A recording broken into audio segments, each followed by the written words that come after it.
Welcome inside the vault. It is Tuesday, September 23rd, the day after Ravens and Lions, and of course, Baltimore's, I guess I got to call it a beatdown. And it's usually, Sarah, one that they issue. They did not issue it last night. They took it. That's what they took last night. They took a beatdown. The Detroit Lions come to Baltimore on Monday Night Football, beat the Ravens 38-30, and really, Ravens were thoroughly outplayed, Sarah, in this one as we cover deep into the night. Into the wee hours, I should say, of this morning. We're going to get into a ton of national reaction, a ton of thoughts, and I put together an entire compilation, really, of a dejected post-game locker room, Sarah, in Baltimore that I think kind of sets the scene in what will be, I'm sure, 90-plus minutes or around there of trying to make sense of what took place in week 2 that has the Ravens searching for answers. They're 1-2, and now they go to Arrowhead on a short week against the Kansas City Chiefs, who are also 1-2, meaning one of those two teams, obviously, will leave that game entering week 4. And I should say week 5 at that point, 1-3. So without further ado, let's dive in. This episode is brought to you by our friends at Gumtree. I'm Bobby Trossett. This is Sarah Ellison. If you could on the way in, please like the video, subscribe, hit that notification bell, consider becoming a channel member or gift-giving membership. They're already flying in. We'll get to as many as we possibly can throughout the course of the show. And just if you see me drop off at some point, I have a flight to catch. I got to get back down to Tampa. And of course, I was in Baltimore for this Ravens game and this overall experience. But partner, shall we first cut to sort of maybe revisiting what we discussed in doses at times when a lot of that sound and video was coming out during our live stream late this morning? Yeah, I think you did a good job of kind of compiling the mood inside that Ravens locker room, which was dejected and demoralized and embarrassed and all of the above at home with the Darkness Falls theme, all black, where they're supposed to be intimidating others. And instead, the Lions flipped it around and intimidated them, dejected them, slapped them around, knocked them around like it was nothing. And so for those that weren't up with us at 1 a.m., 1:30 a.m. last night, I think you did a good job of just putting this collage together to kind of set the mood of how things felt in the locker room in the post-game press conference. And it begins with Marlon Humphrey. Listen to this. Not very good. I think biggest thing on playing on the Ravens defense is the organization, the fans, they've seen greatness. So being bad, being good, really, it's just not the standard. Definitely not where we wanted to be. No excuses can be made at this point. If it's not one thing, it's another, and it's kind of like we just got to patch everything up right now. Just the biggest problem is we didn't play good run defense. I mean, we didn't, as a defense complete, we didn't do it, and that's not going to be good enough. There's nobody in that locker room that thinks that's good enough. That's disappointing. That's bad run defense, and that's not who we are. It cannot be who we are. It's not going to be good enough. It's not going to be acceptable, and it's got to be better. I feel like week 1 was a wake-up call. You know, not just this loss. Week 1 was a wake-up call. Last week was a wake-up call, you know, because we started off slow last week, and, you know, we got beat tonight. You know, Lions had a great game plan. I feel like offense and defense for those guys played great. We just got to find a way to win. Yeah, man, I'm my worst critic, so I'm going to watch the film. I continue to watch it. I know we got a short week, but it's just crazy, man. 3 fumbles straight, trying every day to fix a problem, just keeps occurring. So I'm trying to work on it, man. I'm my worst critic, so I'm not gonna try to beat myself up too much, but it's hard not to when it's consecutive and consistent and doing the same thing. All right, so some telling quotes, Sarah, to come out last night. Marlon Humphrey, as we discussed on our post-game live stream, quote, "We're just not very good." Kyle Hamilton, quote, "No excuses can be made at this point." John Harbaugh, "That's bad run defense. It's not going to be acceptable." Lamar, "Week 1 was a wake-up call, not just this loss, dating back 3 weeks ago at this point." And Derrick Henry, "I'm trying every day to fix the problem, and it just keeps occurring." A player and a future Hall of Famer, Sarah, that has fumbled once in each game so far this season. You'll have more on that coming up later on in the show. But the day after, if you will, your thoughts as you kind of process not just the body language like we discussed last night, but some of these sentiments being expressed by key players within this organization. Yeah, well, it is the body language that sticks out first. Like, this team, it's in their head. There's a psyche problem. There's a confidence problem. There's a why does this keep happening to us problem. It's definitely in their heads, and you can see it on all of them. And I think the quote that sticks out the most, because what Marlon Humphrey said and John Harbaugh said, it's all saying what we all know. My favorite was from Lamar Jackson, where he says, "Well, week 1 was a wake up call." I like, how many wake up calls does this team need to have over the last several years? It just seems like wake up call after wake up call. And so, like, wake up calls happen when you know that, like, you have all the pieces, everything you need is right there. You're just not playing up to your ability. But, like, at some point when you aren't able to respond to the wake up call, like, they know the problems. They've been talking all off season. We're not feared. We don't get enough turnovers. We have to come up big in the biggest situations. We have to finish. And so, like, they know it. And so when you have wake up call after wake up call, as Lamar Jackson is pointing up to you, at some point you have to say, are we really what we thought we were? And I think that's where a lot of fans are this morning. And based off their body language, it feels like they're wondering the same thing. And when you listen to the national media, everybody's wondering, wait a minute, is this the team we all thought they were? Maybe they can dig deep, and they can be, but right now it sure seems like they're questioning themselves.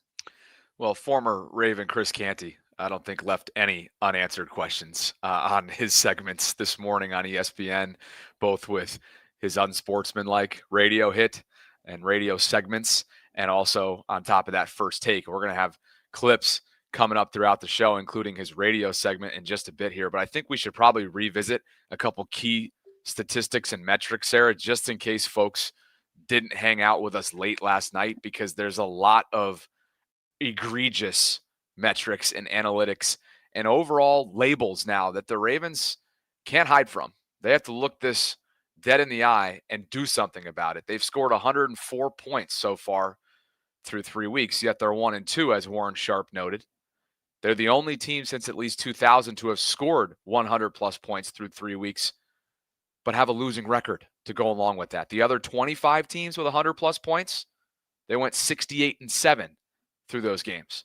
And you see the other two teams on this list, by the way, that have scored the most. One's unlike the other, at least in terms of win-loss record. The Ravens are 1-2. They've put up 111. Colts, I guess maybe Warren tweeted this out. That's interesting. He's got 104, and this graphic over here has 111. Yeah. But anyway, somebody's math is off, and if we had it in front of us, we could do it real quick. But you get the point.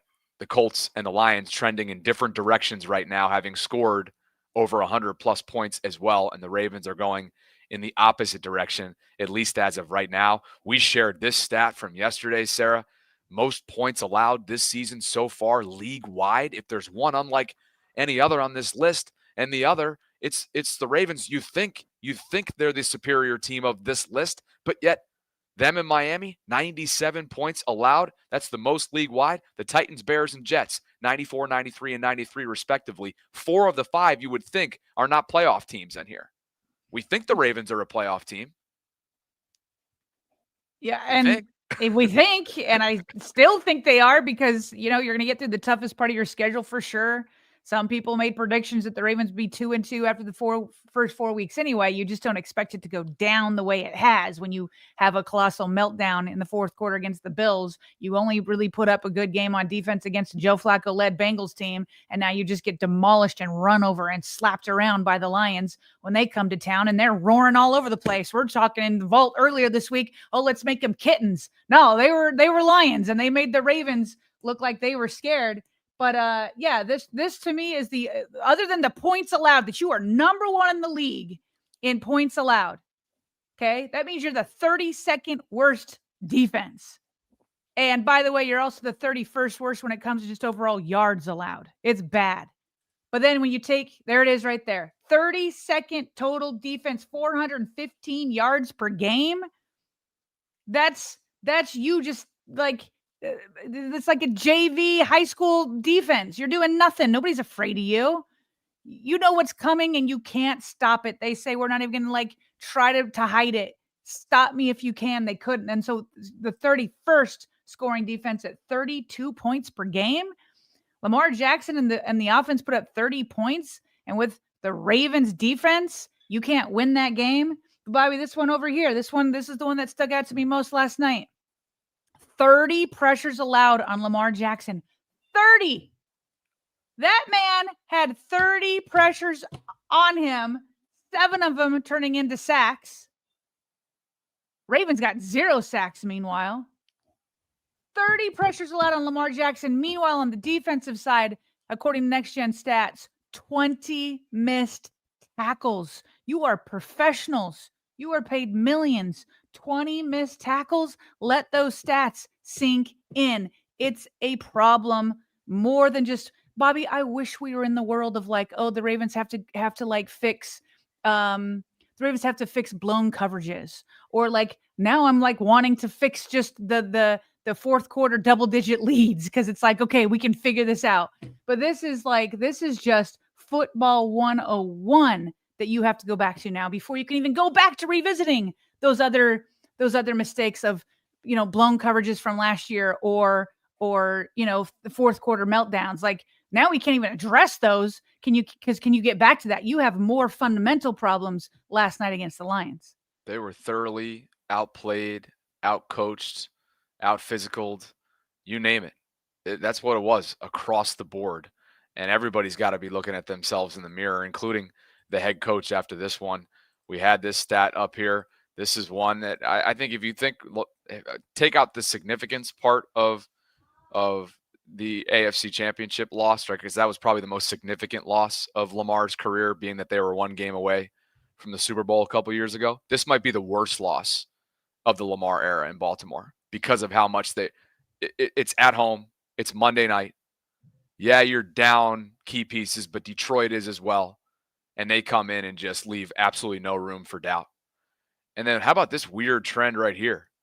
The Ravens have had back-to-back games without 100-plus rushing yards for the first time since Lamar took over as a starter, Sarah. You got to go back to week 11 of 2018 when that was the case. So, look, this all sets up Chris Canty's rant here, okay? Former Raven. He's on ESPN's unsportsmanlike radio show, Sarah. He had some things to get off his chest today, but I think what we appreciated about it is that he didn't speak in generalizations. He called out specific players and staff by name. So that's what's coming up here in just a second. Sarah, a quick little thing off the top. There was a little tweak, little error in the Twitter caption. So when I have the Chris Canty thing play, just go ahead and tweak your update and the caption in the Twitter post. I don't know what happened there. Just a little back end thing. And here is Chris Canty. So as a former Raven, what bothers you the most about what you saw from your ex-team last night? They got bullied from pillar to post. Ooh. And that doesn't happen normally for that team. That never happens in Baltimore, ever. Last night we saw something that we've never seen before. The Baltimore Ravens gave up 224 yards rushing. It's the most since week 6 of 2017. The Baltimore Ravens were held under 100 yards rushing for the second week in a row, which has never happened in the Lamar Jackson era of Ravens football. Right now, what we're about to do the next 10 minutes is give you the anatomy of an ass whipping, because that's what happens. And I'm calling people out by name today because I'm upset. Oh. So those defensive tackles, Travis Jones, Broderick Washington, John Jenkins, Brent Urban, y'all got manhandled by some pups from the Detroit Lions. They had issues at the guard position. There's been turnover on the interior of that offensive line. Guess what? They had no issues last night. They was running those double team blocks, that duo play, and they was making them love it. As my former coach, Clarence Brooks, God rest his soul, would always say, they were making you love it, big fella. Making you love it. Making you love it. Rubbing your nose in it. You knew what was coming. Smalls, the worst feeling in football is when you know they're going to run the ball. They know you know that they're going to run the ball. And as a defense, ain't a damn thing you can do to stop it. That's what they got last night from David Montgomery and Jahmyr Gibbs. Yeah.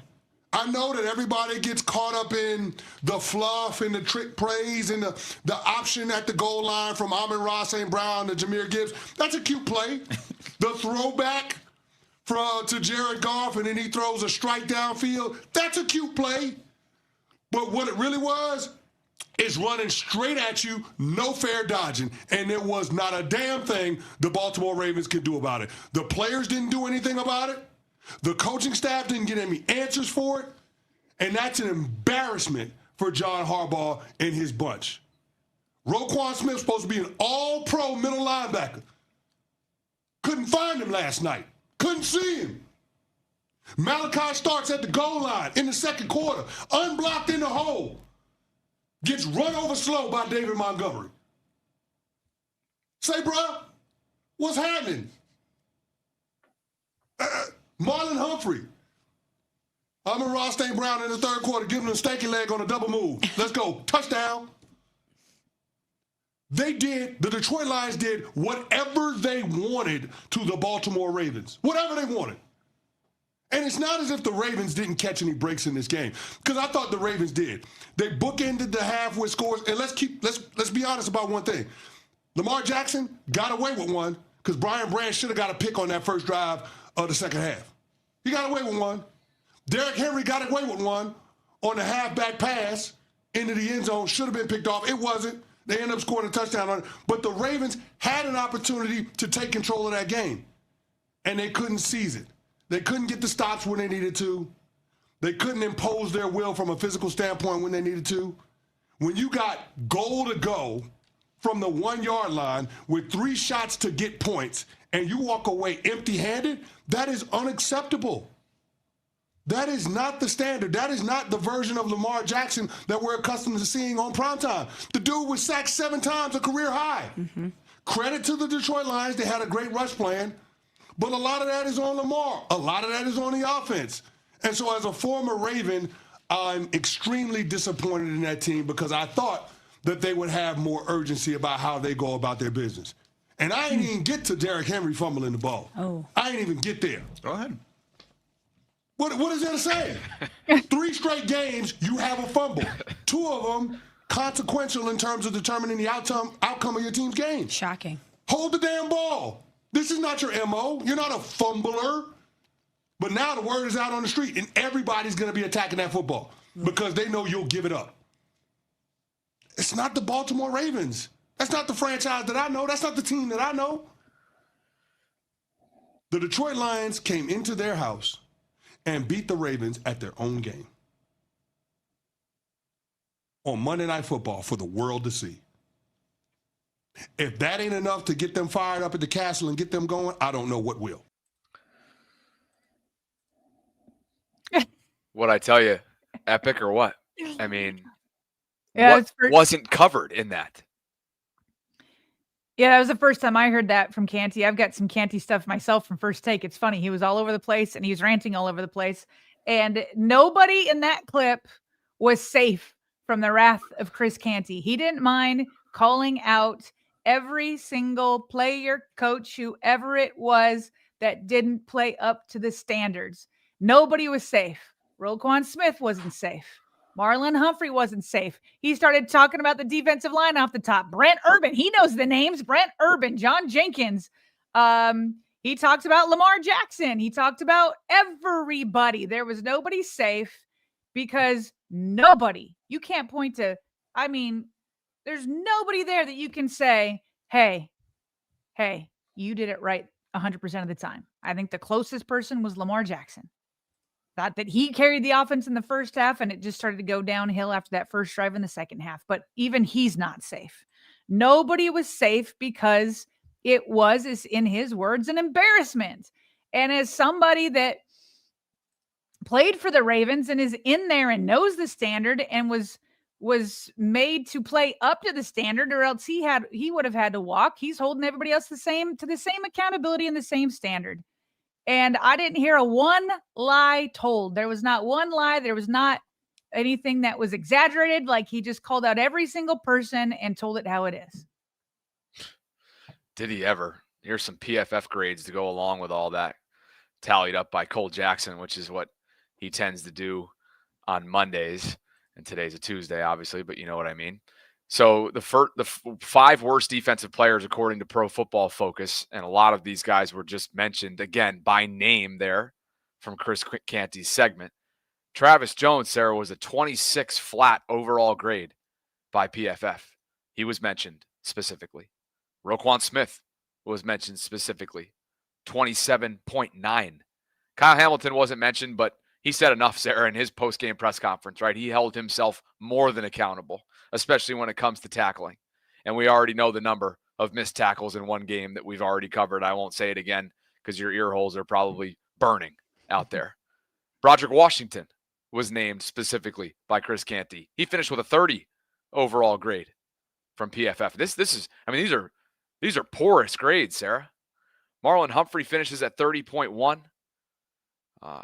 He's catching a lot of flack right now. As actually, he just dropped the podcast this morning. You know how that goes within the fan base, I've got Sarah. a clip for quick hits.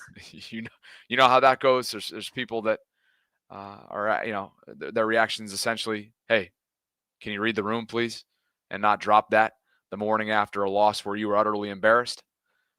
He also had some pass rush win rates up there as well. We don't need to get into all of those. I think it's pretty clear that this was a failure defensively, and John Harbaugh essentially said as much by calling it unacceptable in his post-game press conference, Sarah. But Canty, like you said, nobody was safe, and there was not one inaccurate, hyperbolic statement added to that 5-minute rant from Chris.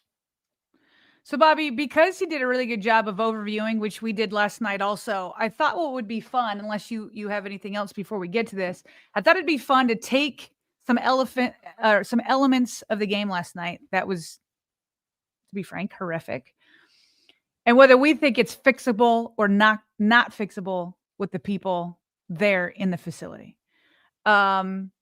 Yeah, tell you what, can we fit in a read prior to that as well? Let's do a read, and on the other side, maybe some super chats, and on the other side, we'll start to break down. I think we had like 5 or 6 areas of what we think is fixable and not fixable in that terrible performance. Yeah, I think it's a good conversation to be had because Jeff Saturday had some good stuff this morning as well on like scheme versus like, again, look in the mirror stuff.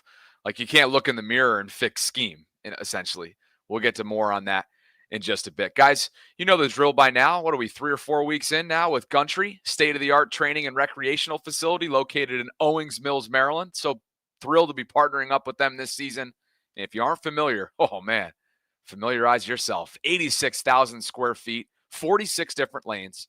It offers the size and amenities of a country club while also being open to the public. And their mission is pretty simple. It comes down to safety, education, and training for all skill levels, from beginners all the way up to professionals. If you click on the link that we have included in a couple different places, one as a pinned comment right now in the live chat on the YouTube space, 2 in the show notes, whether you're in the audio only space or you're on YouTube, Twitter, just come on over to either one of those spaces and you can find out more about Country. The incentive for our VAULTRONs is as follows. You'll get a free firearm rental with a lane purchase if you use the promo code VAULT25. That does not include ammo, by the way. But again, you'll get a free firearm rental with a lane purchase using promo code VAULT25. You've got 2 different indoor ranges, some of the most advanced in the entire region. One's 25 yards. The other is 100 yards. They both feature electronic target retrieval systems. This place is incredible. I've been out there a couple times, Sarah, in Owings Mills, not far whatsoever from a lot of those tough meetings that are probably happening right now at One Winning Drive in Owings Mills after a quick turnaround. They've got climate control. You got a clean, safe environment. And I know you've had a chance, Sarah, to kind of toggle through the website. It is super impressive. There is so much to do. Archery, immersive simulators. They got expert firearms instructors. Brian Wolf and his entire team do it better than anybody, and I'm loving it. And I already know every time we talk about this, I just think about how when we do ultimately get your kids here or the Ellison family here, I feel like the boys are going to want to go to one of these rental simulator experiences. Honestly, when I toggle through the whole website, it seems like, yeah, we could spend hours at Country with all the different options that are going on there. Of course, the simulator with all the different games would be awesome. And then also, like, you know, safety training with whether it's archery or shooting or all the rentals, all that kind of stuff for some of my older teenagers and whatnot. You've got food there. It just seems like you could spend an entire day there. So many options to be had. Yeah, and Brian and his team, by the way, own Wolf Security. So for those of you that are familiar with the Baltimore area, particularly in the city, and I used to be a Fells Point resident, Wolf Security mans a lot of downtown Baltimore and Fells Point. So, they understand security to the nth degree. They've got security guard training. I mean, you could literally do whatever the heck you want at Gundry. Appreciate them for the continued support and the opportunity to partner up this year. And again, Vault 25, that's VAULT 25 promo code, will get you a free firearm rental with a lane purchase. You can find them on Instagram as well at Gundry, Maryland. Did you want to fit in some super chats before we have that kind of gauging of confidence level discussion? For sure. Yeah. All right, let's do it. Lewis got us started earlier this morning. And Lewis, of course, was out at the bank last night rocking his vault material. We did get Eric's email. We'll share some photos from the VAULTRON Lot G meetup in Quick Hits. Why don't you get us started with Lewis, Sarah?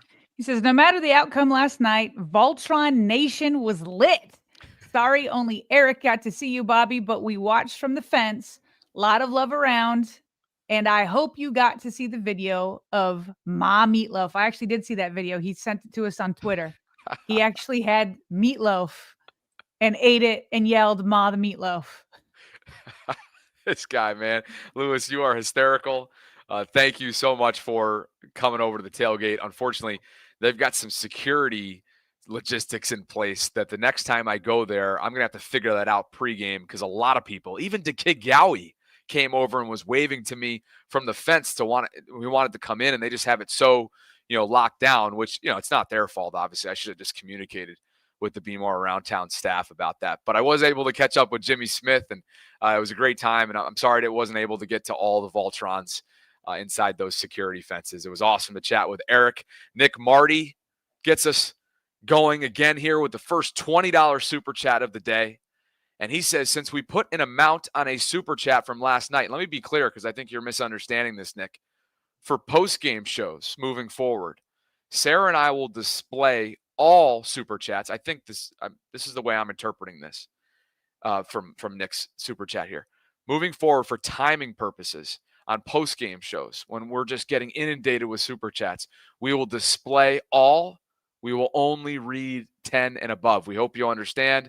It's not a business decision. It's just a straight up subscriber and listener quality decision. So just to be clear on that, Nick. He says, I've been saying it before the season started. What scared me was the defensive line depth. And guess what? It showed up. Not replacing 58 Michael Pierce, who was in the house, by the way, as one of the Ravens legends of the game, is the same as not replacing Brandon Williams, big number 98 from several years ago now. And another one from Nick. He says EDC needs to level up to Howie and start making some deals because we're wasting Lamar Jackson's good years. Suck for Bain, Miami Hurricane defensive end. Okay. He's already looking at next year's class, it looks like. Eric Hill is in the house, and he's gifted 10 channel memberships today. What's going on, Eric? It's great to see you yesterday, my man. Eric Hill has also donated $100 in a super chat. That's a red banner, and it's one for you. Yeah, that's 3 Mother Meatloafs, just we are doing the math here. In case no one tells you today that they love you, just know that I do. On my final approach to my second leg of my road trip in South Carolina, I will be rocking out to the vault as I finish up my drive. Bobby and Sarah, I emailed some pictures from last night. Hashtag stop the 22, hashtag 6K for LJ, hashtag I'm behaving. What the heck? If he's dropping 100, he might as well quickly show the VAULTRON meetup at Lot G, the PHPs, Mr. and Mrs., Jang, Tisha, several others in attendance. Sorry, I don't have the names off the top of my head right now. It's always so difficult when you don't meet people in person or when you haven't met somebody in person to get the name based off of just a simple live chat photo that we have at our disposal. But this was pretty cool. And how about the photo on the right? That thing looks like it was like watercolored. That's pretty cool. The bank at night is exceptional. And this looked like an exceptional meetup too. I wonder how the food was, Sarah. Did you have any? Did you see any feedback from PHP's food? I didn't see any of that, although I have no doubt that it was excellent. But I feel like what do we see? Jang in here. We see, Chris here. We see. Is that? I don't think Chris. Jackie? I don't think Chris is in there, but I think it's Tisha. I think it's Jang. I think it's Mr. and Mrs. PHP and a few others. I meant in the to say, house. yeah. I see Eric Hill in here. I see. Yeah. I'm just wondering is that Jackie? Is that like the winner Oh, could that be. Eric gave? Maybe be Eric's Jackie. giving the pictures of. Well, they're gone now. But Sorry, like, because this is the context we might Yeah. need. Jackie says, despite the Ravens' loss, woof, there's much to be grateful for today. Thank you to Eric for being Eric, PHP and Mrs. PHP for an awesome tailgate, and the Vaultrons for being so fun and welcoming. Great to meet you all. Go Ravens. So Yeah. it looks like Jackie is somewhere pictured in here, which Yeah. is pretty cool. Yeah. Love it. Love that. And they confirmed for us last night. A lot of these guys met each other for the first time. They didn't know each other before the vault started. This is all a connection. And Tila saying, "It's me, Sarah." Okay. We know Jang's in it. I see Jang right there. She's front and center. Look at her. She's got Yeah. her hand on her hip. Okay. And so there, I guess that's Tila right next to her. Oh, Tila came to Baltimore. That's what I'm saying. She's in the chat. She's saying it's me. Tila, you came to Baltimore and didn't come to my tailgate. Are you kidding me? Just kidding. You can't be two places at once. And I really wanted to get to Lot G. I just unfortunately couldn't do it logistically. I had no idea Tila was. I just haven't been paying attention with all my travels. I had no clue she was in Baltimore. That's freaking awesome. Great. Matter to of fact, see Tila may everybody even there, live man. in Baltimore. I don't even know where Tila lives off the top of my head. I always forget, but I don't. Is it here? I can't even. It's that day where you just chalk it up to 5 hours. I'm sorry. Yeah. Jang is saying Tila lives in Baltimore. Chad is Okay. saying Tila's to the right of Jang. Jang. All right. There we Well, I'm go. gonna go swan dive because I got nothing today. Listen, guys, you guys get to look at us every day. We don't get to look at you every day. So we're trying to like decipher from the profile pictures that we see. Very little. Tila's not gonna. She's not gonna let me live this one down. Yeah. But anyway, I just wanted to bring it up because this was awesome, and credit to the PHPs for organizing it, and obviously Eric is just continues to just drive community inside this channel, and it was great to meet him in person. Yeah. Yesterday, It's Pete is celebrating 3 months. Pete says the definition of insanity is doing the same thing over and over again and expecting a different result. Silver lining, we had the same record last year. Yeah. That seems like forever ago, doesn't it? Deshaun Davis, call me a fake fan all you want, but I'm a Lamar fan before a Ravens fan. It's so frustrating that we can't even enjoy Lamar's greatness because everyone around him is failing from top to bottom. Baltimore ain't it for Lamar. Captain Hard.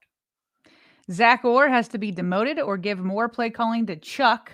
Also need others to start running the ball. We literally tell the defense what we are doing if Derek is on the field or not. There wasn't Edwin a lot Rice. of creativity in the run game, that's for sure.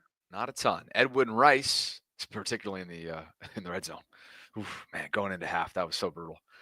Edwin Rice, or the second to last drive of the second quarter.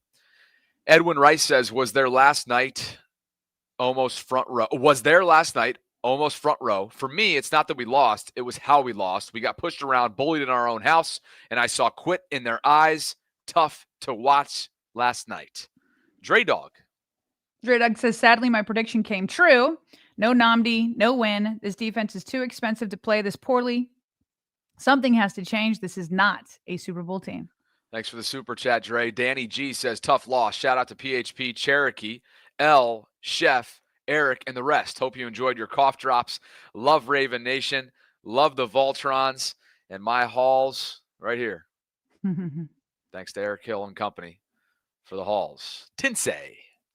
I went to bed after seeing the defense on the first drive. Oh, man. You must be well rested today then. OJ writes, why did we not keep attacking number 6, Terrion Arnold? Raydog We Trust says, to any Ravens player feeling unloved today, just know I don't love you either. Oh boy. D-Fresh KTB.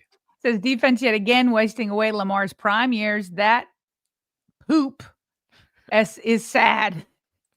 The Raydog We Trust. Only job Harbs is really qualified to hold. ...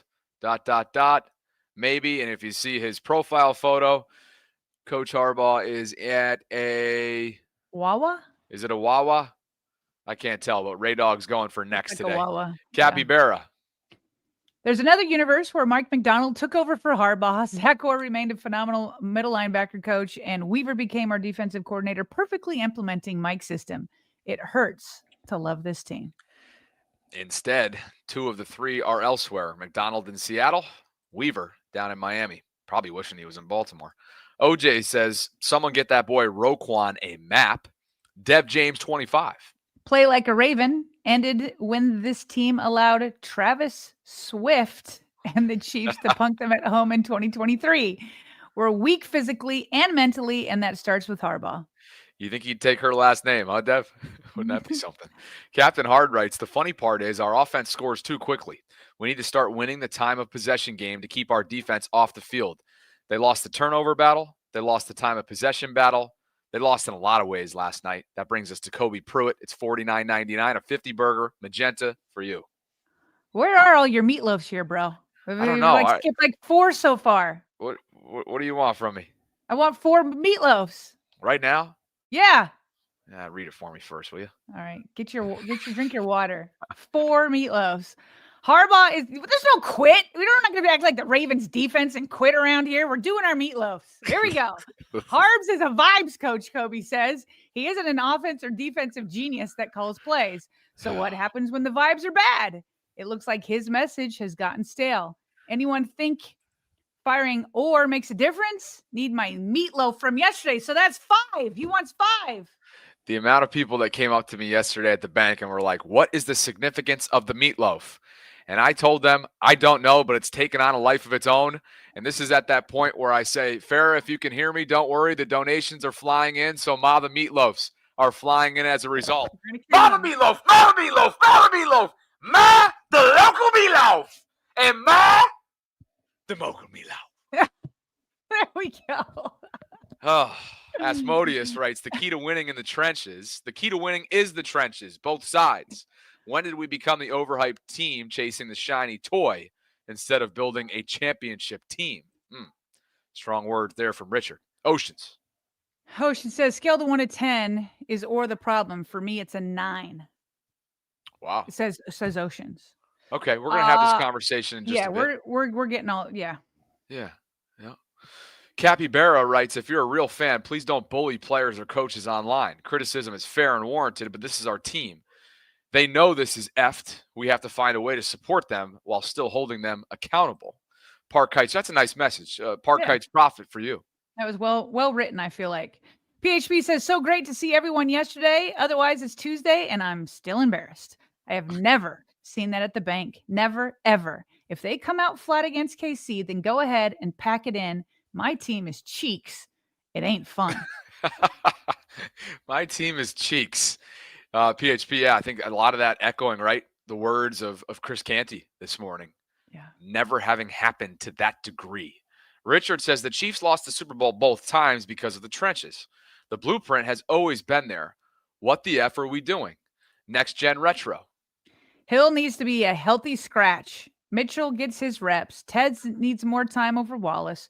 Trade for an offensive and defensive lineman now. Embarrassing, he says.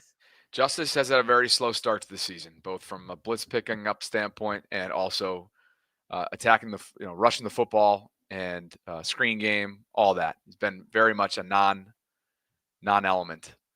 Robert Smith says Orr needs to go. I saw Mike Green drop into coverage on 3rd and long. Why? All of this talent is being wasted with a poor coordinator. It's Pagano time. Adit. Stout looks better this year without Cook. Kind of asking a question there with a question mark at the end. Does Stout look better this year without Cook? They quietly parted ways with Sam Cook in the offseason. Totally forgot about that, Adit. Jordan looked great last night, including that pin inside the 5. Good for him. He needed a bounce back year. Don't know how Sam Cook is correlated, if any at all. Isaiah C278 says, I hope we're mentally strong for the Chiefs because Spag's defense seems to really get in our heads. I imagine if you're Spagnuolo and company, Sarah, and you're watching the tape that the Ravens put out there last night, you're licking your chops if you're Andy Reid and Spagnuolo, looking at the middle part of the defense, looking up front, quite frankly, looking at all 3 levels after last night. And Kobe Pruitt. He's back. Did anyone else see Lamar and Derek having an intense conversation on the sideline? Even though the offense is playing well, it looks like they are playing tight because there is so much pressure to score on every drive. Seemed like there were a lot of those conversations being had, Sarah, that ESPN cut to at times. I saw D-Hop and Henry at the end of the game having a similar one. From the Dreams, second offensive drive, there was frustration in the body language from the second drive on. Yeah. Dream says it doesn't look like Zio plays to his players' strengths and no adjustments in the second half. Blitzing Rowe and dropping 45 in coverage was malpractice. CB is mad is celebrating 3 months. He says Zach Orr needs to go. He is clueless. Bryce Smith, thank you for the super chat today. Quincy West says, I've never saw a club leading the bear or got to hit the door. Get us a bear in the room and a seasoned guard. Bryce Smith, another super chat. Any free agents out there for both sides of the line? Also, any trades worth going for? Anybody that's going to say what's going on here, just sitting out there in free agency at the end of September? No. Trades? Maybe. I mean, I guess there might be, I'm forgetting his name, the defensive lineman that was cut by was it the San Francisco 49ers for weird stuff in the locker room? Oh. Was that the 49ers? Or was that somewhere else? I forget. I know what you're talking about, and I just don't have it on the top of my head right now. Dreams writes, 11-minute drive, 98 yards. Embarrassing. Pathetic. Yeah, that was Raiders. That was tough right there, Raiders. Yeah. Jay Louie with a super chat today. What's going on, Jay Lou? JT401 says, how much can we really blame Lamar for holding on to the ball when every week we're so dependent on Lamar to make plays? What was up with the play calls? Are they entering a situation where for the first time in a long time, Lamar doesn't trust this offensive line? He was actually credited directly, and I saw this from Sam Monson of PFF, Sarah. I have the number right here. He was charged with 4 sacks, 1 hit, and 2 hurries. So that's direct charges to him, meaning divvying up the blame. Sam went on to say Lions did a great job of causing him to hold the football and then pouncing when he tried to make plays. He still made some, but this was impressive defense, and they contained all night. Nikki E is celebrating 4 months. I am so done with the big doofus 77 project. This man's always standing in a pile of bodies searching for his soul. Go look at the numbers of pressures, though, that Roger Rosengarten allowed last night. Not a great game for him after first couple good weeks, but maybe some of those numbers didn't necessarily tell the full story on Big Raj. Kobe says they disgraced the black jerseys last night. They should be banned until they earn them back. Show me Row. We can't run, block, or stop the run, or stop the pass, or rush the quarterback. But in the famous words of Harbs, we fought hard. We're officially overrated, he says.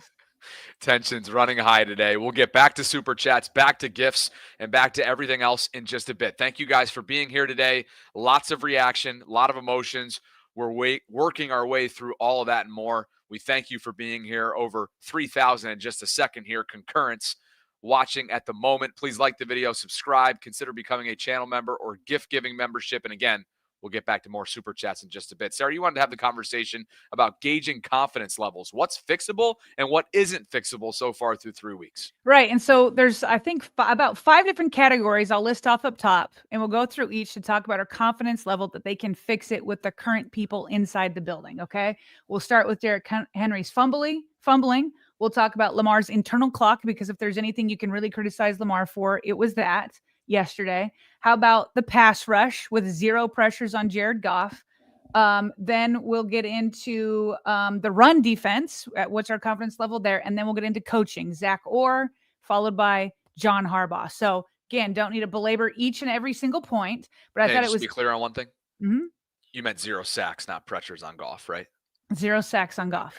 Thank you. Okay. There weren't a lot of pressures, though. There certainly weren't 30. There weren't 30. That was on the other. Yeah, that was on the other end. Thanks for the correction. 0 sacks.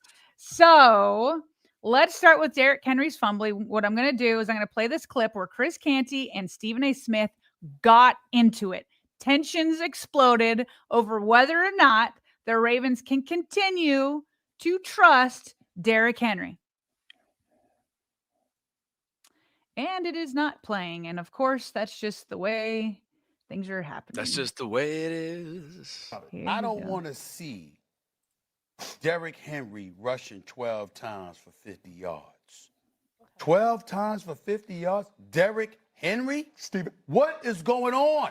You can't give him the ball, Stephen A. You can't trust him with the ball. Oh, come on, stop that. You can trust him. You can trust him with the ball. Don't go that far. Now you done lost it. You can't say that. You can't say that about King Henry. You can't trust him right now with the ball. Excuse me. You can't trust him right now with the ball. Did you trust him when he ran for 190 damn yards? Did you do it then? Listen, fumbles happen. He'll fix it. He's Derrick Henry. I saw something last night that I have never seen in the Lamar Jackson era of football for the Ravens, which is the Ravens being held to under 100 yards rushing in back-to-back weeks. Okay. It's never happened. That's right. It's never happened. So you're talking about things that we don't expect. So it happened. So it happened. What happened last night? You think that's going to happen again? But you think that's going to happen again? I didn't think I'd see a lot of things. I didn't think I'd see a lot of things for the Ravens. 50 yards rushing. Stephen, I didn't think they was going to blow a 3-possession lead against the Buffalo Bills. They did that. I didn't think they was going to. I didn't think they was going to get bullied in Baltimore to the Lions. They did that. That's a big problem. I didn't think I was going to see those things. That's a John Harbaugh problem. Don't blame this on Derrick Henry like he's the sole issue. Yes, he got to hold on to the football, but this is Derrick Henry here. And there's a team in the NFL that wouldn't want Derrick Henry in the backfield. Woo, woo, woo, woo, woo. That was quite the shouting match. So Bobby, they started out talking. He said you can't trust. Canty said you can't trust Derrick Henry. You can't give him the ball more because Stephen A. Smith is making the case that he needs the ball more. Chris Canty said, no, the Ravens can't trust him with the fumbling. For me, the fumbling is one of the things that I'm more confident in all the lists that we have here that can and will get fixed. I think they're both missing the point, and it's more like I don't have as much confidence in the offensive line, okay? But of anything here, I would say that the fumbling, I have like an 8 or 9 confidence rate that Derrick Henry's going to get that fixed. Overall, the running game, I have more confidence that they can get it fixed because I think that Todd Monken isn't even being creative with it. And Lamar isn't taking off, so I feel pretty confident that they're going to fix that. I have less confidence about the offensive line in general when it comes to run blocking. So, but with the fumbling itself, I feel confident that Derrick Henry's going to get that fixed, maybe on a scale from 1 to 10 at an 8 or 9. Yeah, I'm with you. I don't have much else to add. They need Likely and Ricard back. Derrick, hopefully this is just an aberration for him. We shared the statistic last night, Sarah. He had 652 touches from 23 and 24. That was, of course, 1 year in Tennessee, 1 year in Baltimore. He had 3 fumbles on 652 touches. He's had 3 on 43 touches so far this year through 3 games. So while that's obviously concerning and night and day from what it was in 23 and 24, you hope that this is something that's never consistently plagued him throughout his entire career. And unless the cliff is near, which I don't think any of us think the cliff is near, this is more of just a ball security thing. Right? This is an awareness level thing. This is a technique thing. I know you brought in something here from Nightcap on that, right? When it comes to possessing the football, what side of your body are you going to have it on? What arm are you going to have that football in? Yeah, and that's sorry, go ahead. No. So I'm just saying, I'm not, to me, that if there's something that's fixable, it's that. Yeah. And again, not to like some of these, obviously Henry has to hold on to it, but like the one from last night, Aiden Hutchinson was going after Lamar. He comes back from behind. Derrick doesn't even see him and he punched it out. To me, it was like a good play by Aiden Hutchinson rather than something that I can say that, Derrick Henry did something that was malpractice, right? And that he's like losing his touch there. And so like even Shannon Sharp was like trying to come up with alternative ways for him to fix the running issues, or the fumbling issues that I honestly don't even think is that necessary at this point. Henry, they're going to go back. They're going to start from the basics, high and tight. If you got to run the ball like goddamn Tiki Barber did when he played, so be it. Or keep it in your right arm. If you feel more comfortable, if you go back and look at Emmitt Smith, you'll never see him with the ball in his right arm. Right. He kept everything in his left and he's a right, but he felt more comfortable. Go back and look at Emmitt. It don't matter what side of the foot, what side he's on. Right. He taking a toss to the right, he got it in his left. He taking a toss to the left, he got it in his left. So King Henry, if you feel more comfortable with it now, it's going to take away the stiff arm opportunity. But Emmitt really wasn't a stiff arm type of guy. Right. That is your weapon, is the stiff arm. And you got the ball. If you're on the left hand side, you're on the right hand side. It's gonna be hard to stiff arm somebody coming from the inside. Yeah, but you got to do something like it's mental now, Ocho. You know how it is, Ocho. You drop a couple of passes in the game. Oh, it's in your head. It start bothering you. It's in your head. Yeah. So, like he said, if he were only to carry the ball in the right hand, in his right arm, then it's taking away that stiff arm, which we all love week in and week out. I don't think that's necessary to this point. Make no mistake, Derrick Henry has to fix this. Where I'm saying I'm confident that he can, and maybe it is just being high and tight. He is going to have to be aware that people are going to start punching out because they've seen it. It's going to come from everywhere. So going forward, it can't be like, oh, he came from behind, he didn't see it, all of that. It's coming from every direction. I just believe that these things come in clusters. And to your point of like 3 over 2 years versus 3 in 3 games is a cluster that's all happening right now. But I'm confident he has to get it fixed. And I'm confident over the other issues the Ravens have that he will get it fixed. Yeah, something like, I guess you want to shift to like, I guess we should probably stay on the offensive side of the ball Sure. before we shift to the elephant in the room, which is the run defense. But like Lamar's internal clock, for example, that's an interesting topic of conversation because of the stats that I shared earlier on, Sarah. He was charged, again, according to PFF, with 4 sacks, 1 hit, and 2 hurries from last night. So 7 total sacks, right, as a team. 4 of them were charged to him. So some of his cadence, some of his overall feel last night, whether it was the internal clock or his comfort or lack thereof in the pocket, was a bit off from what we're used to seeing. Yeah, like when you get to the stats of like the time to throw, there was time to throw, and maybe part of it is because he was creating it for himself. But Bobby, yesterday's game took me back to the Eagles game of last year, where after the game, he said his mom called him and said, "You better start running." Like, what are you doing? And so there was a problem there. Like maybe guys weren't open, maybe that they were covered, and there was nobody to throw to. And I'm glad that Lamar Jackson didn't force interceptions to try to just like play Superman and beat the guys downfield. So I always appreciate that about Lamar. He keeps the interceptions to a low rate. That being said, it did feel like when he would even escape for a minute, but he refused to run, and he's still trying to let things open up. Like there are some times like things will open up if you starting to threaten with your legs again. And so it's that internal clock of like, how often can I stay back here and keep scrambling and hope somebody that's going to, bust open? I mean, Isaiah Likely's not out there. He has that great chemistry with Lamar. He wasn't out there. And so like, there's that feel that Lamar has to have of saying, okay, I need to bail sooner and get something going with my legs to make them want to leave their guys. And so maybe next time they will leave their guys and then they will open up and I can go ahead and throw it. And so I know in the past, Lamar has fixed that. We saw that post Philadelphia game. I know he can. It's almost like the stubbornness that it's like, I'm going to give my guys a chance. And then at some point, though, you need to realize there is no chance, or I can create a chance by running a little bit earlier. So my confidence level, again, of whether or not Lamar Jackson will correct that internal clock is even higher than I have for Derrick Henry fixing his fumbling issues. Like I'm at a 9.5 that Lamar Jackson will get that corrected.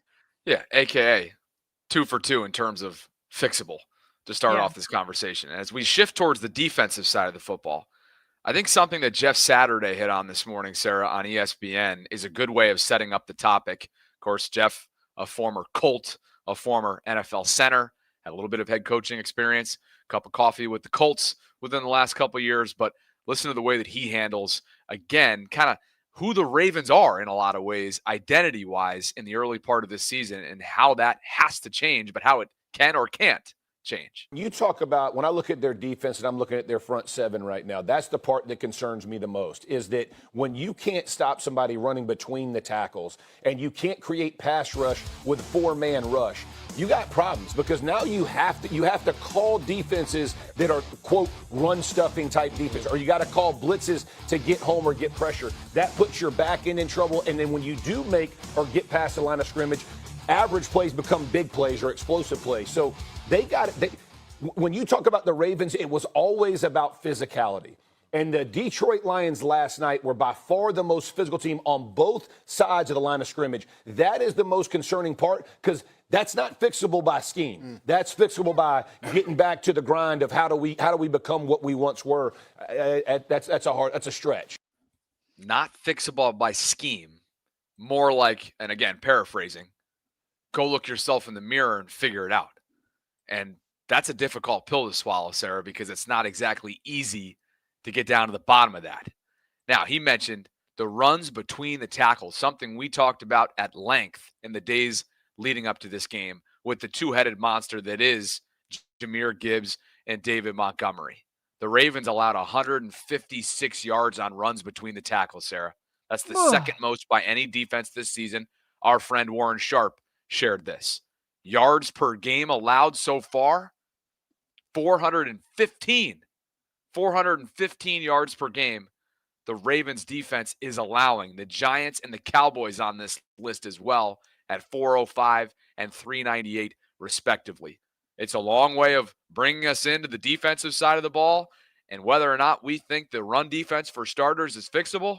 And Sarah, I got a lot of questions as to whether or not this is fixable, at least in the imminent future. We may get some news in the next day or two on Nnamdi Madubuike. And if you think back to late last night, it was all happening so quickly. John Harbaugh around midnight or just before gave his post-game press conference. And he had the opportunity when one reporter followed up on Nnamdi. If there had been good news dropped to his desk by the medical staff, maybe he would have taken that opportunity to share it. He didn't. And while that's not obviously confirmation that Nnamdi's potentially bound for IR, you'd like to think that if there was something positive to share, maybe that would have been the moment to do it. And so we may have a designation for Nnamdi Madubuike coming up in the next day or so. John Harbaugh will not speak today, by the way. It's a short week. Confirmed that with Jeff just right before the show.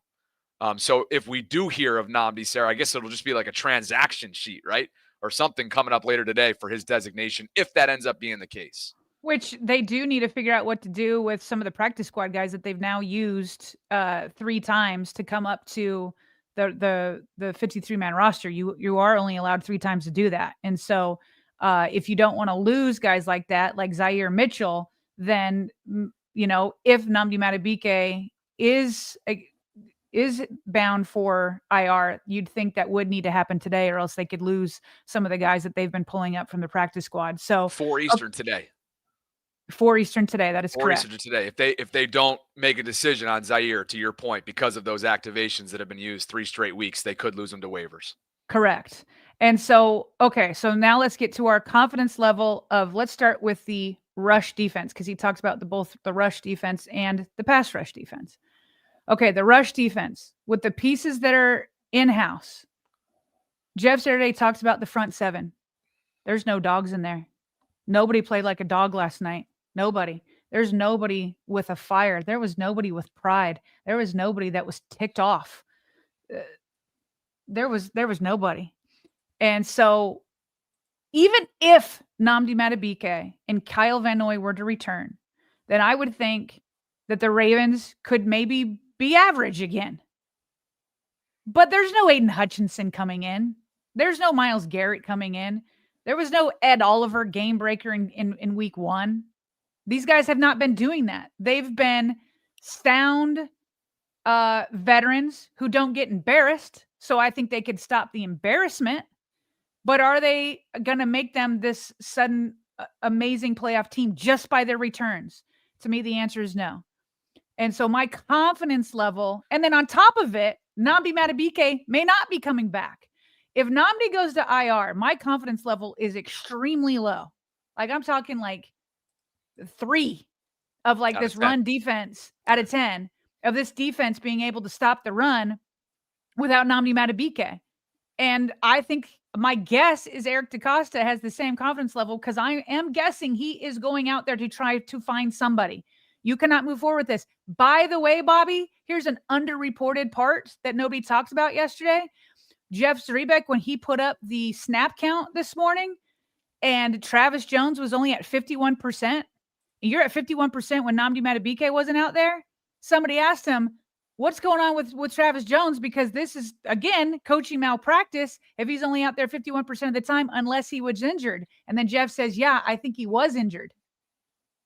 Bruh. If Nnamdi Madubuike and Travis Jones are injured, no. The confidence level in fixing the run defense with those 2 guys out is even less than 3. If those guys come back, it'll put me back at like a 6 or 7, but not like this amazing playoff contending, oh, we can stop whoever we see in the playoffs, you know? And so, like, that's real trouble if Travis Jones is banged up on top of Nnamdi Madubuike. Confidence level very low. This is the I'm right with you. This is the screenshot that Jeff tweeted out of the snap count. So yeah, to your point, there's Travis, right? Travis Jones, 35. That's 51% of the snaps. Who else did we want to look for? Well, Travis Jones was the biggest one, but I mean, if we're looking at others, obviously, Brent ended up playing 37% of the defensive snaps. Brent Urban, who was a game day call-up, practice squad. Aeneas Peebles, who we figured, would have not a breakout game, but like an opportunity to, continue to show who he is. Just 21% of the snaps, 14 total. David Ajabo, Sarah, 6 overall snaps, 9% of the share. So, or how about Odafe Owe at 41% with Kyle Van Noy down? Like he's not this every down outside linebacker. He's in this contract year. Yeah. And he's out there 41% of the time. It's Tavius Robinson who's out there 80% of the time. Yeah. And then this just continues with the trend. Not a surprise at this point, but Teddy Buchanan out there 94% of the time. I mean, it's his job. Simpson's Tavius and Travis were getting worked. They were getting moved last night. I mean, this defensive Detroit, like Chris said, they walked into Baltimore and beat the Ravens at their own game in front of a national audience. And to Jeff's point, which we are going to get to coaching in just a minute because there are issues with Zach Orr's defense. But to his point, even with the scheme, even if you fix the scheme, he's like that physicality stuff, 20 missed tackles. That's players too. We'll get to the coaching in just a second. Okay, so we're talking about defense now. That was the rush defense. How about getting pressure on the opposing quarterbacks? Do the Ravens have the guys there? No. There's no. Again, if Madubuike was back, he could gobble up more blockers. He could open things up for, like he did last year for Odafe and KVN. But again, back to nightcap with Shannon Sharp and Chad Ochocinco talking about this very issue of not having that kind of guy as a pass rusher. They need to go in free agency. They need to find a bona fide pass rusher. They need to go into the draft, but they got to get somebody.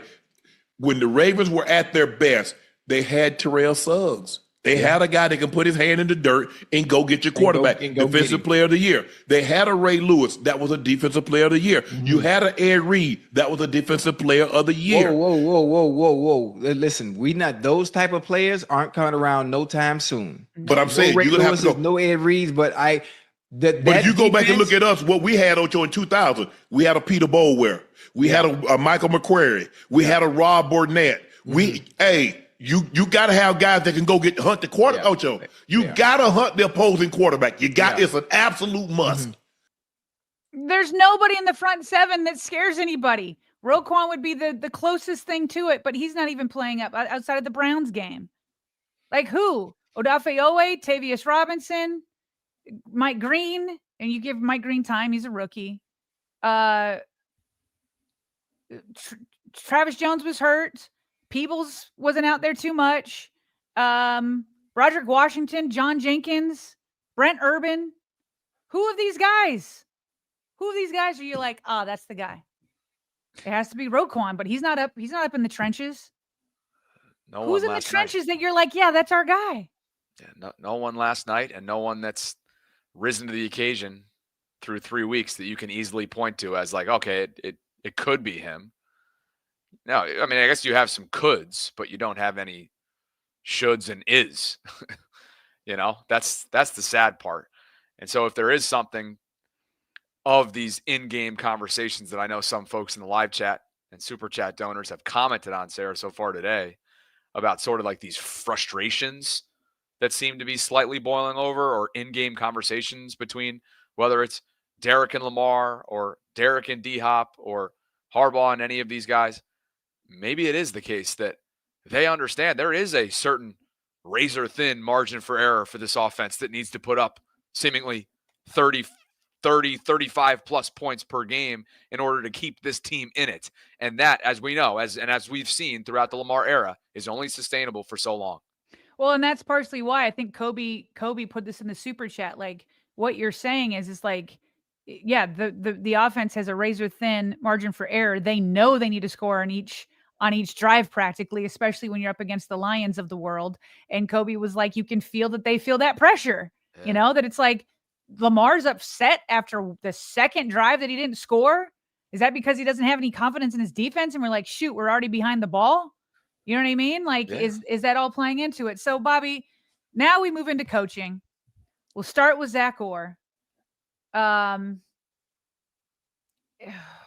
guess I've led the way on each conversation. I'll give you the ball first on this one. Your confidence level that Zach Orr, as a defensive coordinator, can get things turned around. Well, it's just low because when you think about 10 weeks last year, and granted they were statistically from 10 through 18 or whatever, one of the best teams in the entire league as an entire defense. But you just can't forget about those first 10 weeks. And granted, I get it. The personnel was a big issue with Eddie Jackson and Marcus Williams, and they're no longer with the organization. But we just spent the last however many minutes talking about the holes that exist right now in this defense in all three levels and the lack of fear that Marlon Humphrey spent his entire offseason talking about, making it clear that he wants to be feared again like this Ravens defense used to be, whether it be in division or league-wide. That can't get cured overnight, and I don't think Zach Orr can cure that. So my confidence levels are low, especially if Nnamdi Madubuike ends up on IR, and if KVN's hamstring, if there's something that lingers, Sarah, on the body in this game, in this sport, it's a hammy. That could potentially linger on him. So I don't have a great level of confidence. Yeah, you brought in Chuck Pagano for a reason. There was a reason why you brought in Dean Pease last year. He's obviously taken a step back into more of like consulting? Is that how we're calling Dean instead of like direct game planning? He's a consultant, yeah. Yeah. So like he took a little bit of a step back, but he's still with them compared to last year. So with all of that in mind, can Zach be the guy to right that ship? I think he's relatable, and we appreciate that about him. And clearly there's a level of respect for him in there. Eddie Jackson and Marcus Williams might not say that, but so yes, for all of that and more, I don't think there's one guy that can cure this.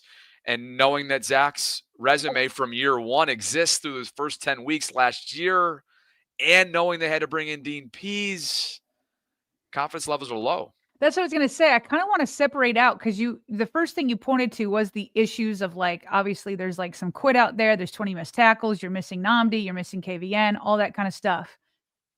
And for any defensive coordinator, that would be a challenge. But we're trying to zone specifically in on Zach Orr. So like, for example, would you have more confidence that a Dean Pease or a Chuck Pagano or a who did the Ravens let go of that wanted the job last year? His name just came to me. Who are some of the guys? Help me out with that position Weaver. Anthony Weaver. Yeah. Like who? Mike McDonald, right? So if Mike McDonald were here, if it were Pagano's defense, if it were Dean Pease's defense, if it was Rex Ryan's defense, if it were any of these guys with the same, maybe it wouldn't get to this point under these guys, but with the same injury problems, let's say, would you have more confidence in those four other guys over Zach Orr? A little bit, yes. Not a ton. I would have more confidence in Pagano, in Mike, in Weaver. Yes. Yeah. Even with the issues right now. And don't get me wrong, and I think this is what you're doing. Like, personnel is a major problem right now. Right. This isn't just like we're pinning all of this on Zach, but it's not to absolve him either. And I think that's no, because we're trying to zone in on our confidence of him, not the pieces around him. I'm with you. So yes, I would have marginal more levels of confidence in those three that you just mentioned: Mike, Chuck, Anthony. Well, and then on top of it, there are some scheming issues, which some of the super chatters have pointed out, like where you're putting like Ojabo or Green to like drop back in coverage. Like Mike Green is a rookie. You at this point, you want to be able to say see ball, get ball, and his specialty is rushing the passer. Or how about you come out in the beginning of the game and you're calling games scared. You've got all these guys back at the line of scrimmage. You are telegraphing to us and to the Lions that you are scared to death that something's going to go over your head. He's got last season still stuck in his head. where like there were busted coverages and they'd get over their head and it's like they'd score like a 60, 70-yard touchdown. And so that's how he's playing. Like he's calling plays like he's scared that they're going to get over his head. And they're rushing with 4. It's not getting there at all. Nothing. And so I just don't know that he, like a Mike McDonald, could see what was coming every single time and got guys in the right position. So even with the personnel issues, I think that's fair to put the context in there. But it's like this is the second year in a row. And the Ravens defense prior to Zach Orr, for the most part, there might be some aberrations here and there, but it wasn't 2 years. It's never been 2 years in a row. In the John Harbaugh era, with Ray Lewis or without Ray Lewis, the defense has never faltered 2 years in a row like this. Not embarrassed like this. You might have games here and there or a season where you're like average, but like it's been in the Zach Orr era that they have been way below. Like this, you can't even like stop talking to me, but to stop talking to me about the Ravens defensive history and all, because we're nowhere near it. We're nowhere near it. We are in Bengals defense territory. That's where we're at. That's where we've been at 2 years in a row. Last year, it changed once they made significant changes again with Dean Pease. And here we are again. And so for that reason, even trying to give him grace with the context of the personnel issues, I'm definitely below a 5 with my confidence level in Zach Orr. What happened to like the deep packages of like exotic blitzes and simulated pressures and Kyle Hamilton being used up at the line of scrimmage and all over the field for that matter? Like what happened to this defense that was flying around with Arthur Maulet as a thumper nickel, right? And cutting through the tackles and finding lanes and knocking the quarterback off the spot and genuinely being feared. It's all kind of coming together right now with the way Marlon handled this offseason. It's almost like he knew. He knew what was coming, which is why he made it, and I got to go here, but it's almost like he made it his mission to mention that and make sure that it was talked about both in the media, within the fan base, so they could try to nip this thing in the bud. And if anything, Sarah, it's actually started to snowball on these guys early. So it absolutely has, for the second year in a row.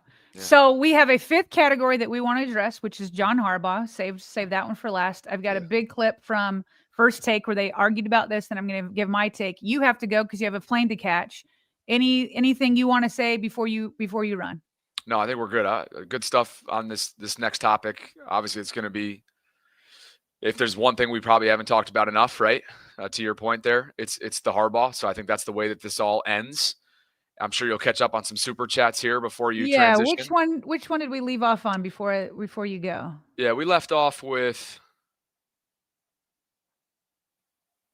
Show Me Row. Yeah, we left off with Show Me Row. So you're going to begin with Zelly the 9th. Okay, Zelly the 9th. Okay. Yep. So I'll let you go. You got everything you need. I appreciate you guys for welcoming me back to Baltimore. Had a blast to see some of you guys out yesterday. I am Tampa bound in the next couple hours. I'll be on the Collective tonight. You and I will be back normal coming up on Wednesday, and it's going to be a quick week, right? Because all of a sudden, Kansas City prep is already underway today. So I'm sure there'll be a lot to get to. Thanks to Gundry for sponsoring the episode. And partner, thanks for cleaning up everything else. Appreciate you. Yeah, well, fly safe. Well done getting all the things that you got done in such a short period of time. Look forward to catching up with you. When you land, text me so I know that you traveled safely. Sorry, my mom's side's kicking in. It's all good. Have a great rest of the show. I'll catch up with you later this afternoon. All right, appreciate you. See you guys. Bye-bye. All right, so we're going to get to some of these super chats.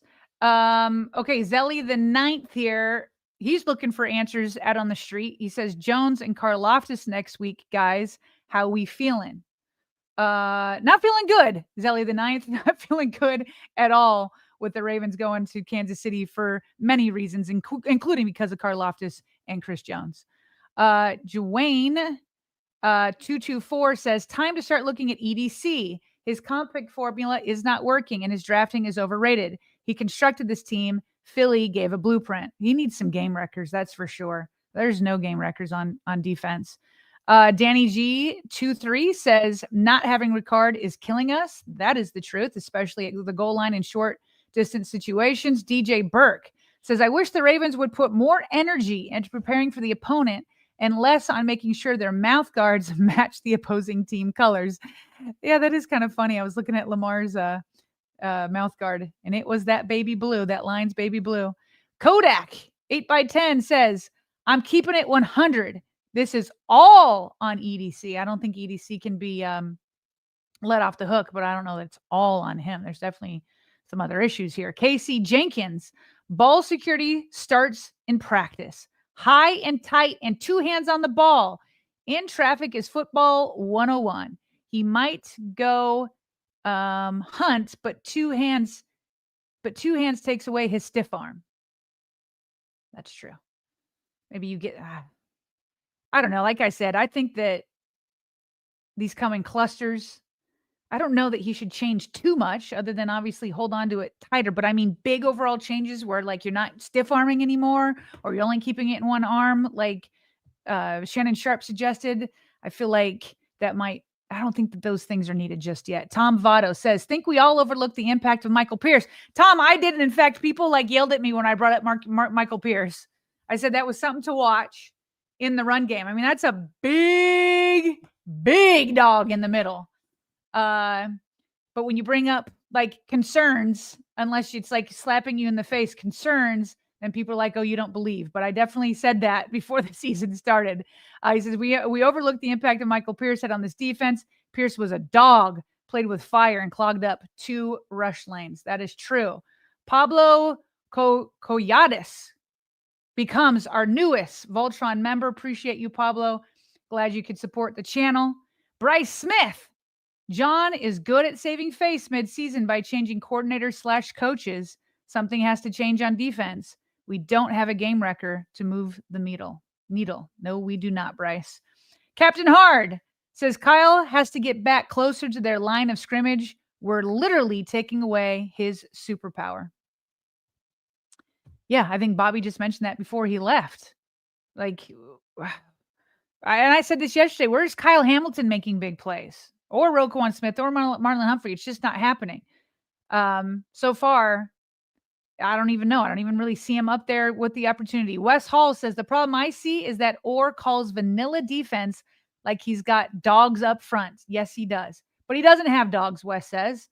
Neither did Mike Mack, but he schemed up pressures creatively. There were stunts. You never knew where it was coming from. It does feel pretty vanilla, Wes. I agree with you there. Wes goes on to say, our secondary has good players, but it doesn't matter how good you are if you're back there covering all day. You have to send a 5th or 6th guy and let your secondary guys earn their paychecks. I agree with that, but the players also need to get home. I remember one of those very first plays on the first Lions drive. They sent Nate Wiggins, and it got picked up. He didn't even threaten Jared Goff at all. Wasn't even close. He got picked up easily. There was another blitz.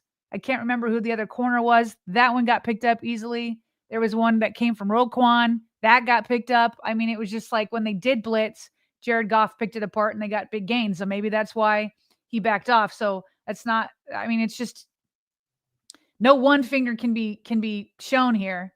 But I do think I'm just not letting anybody off the hook. That's where I'm at. Kobe Pruitt is back with the $20 orange super chat. Kobe, appreciate you.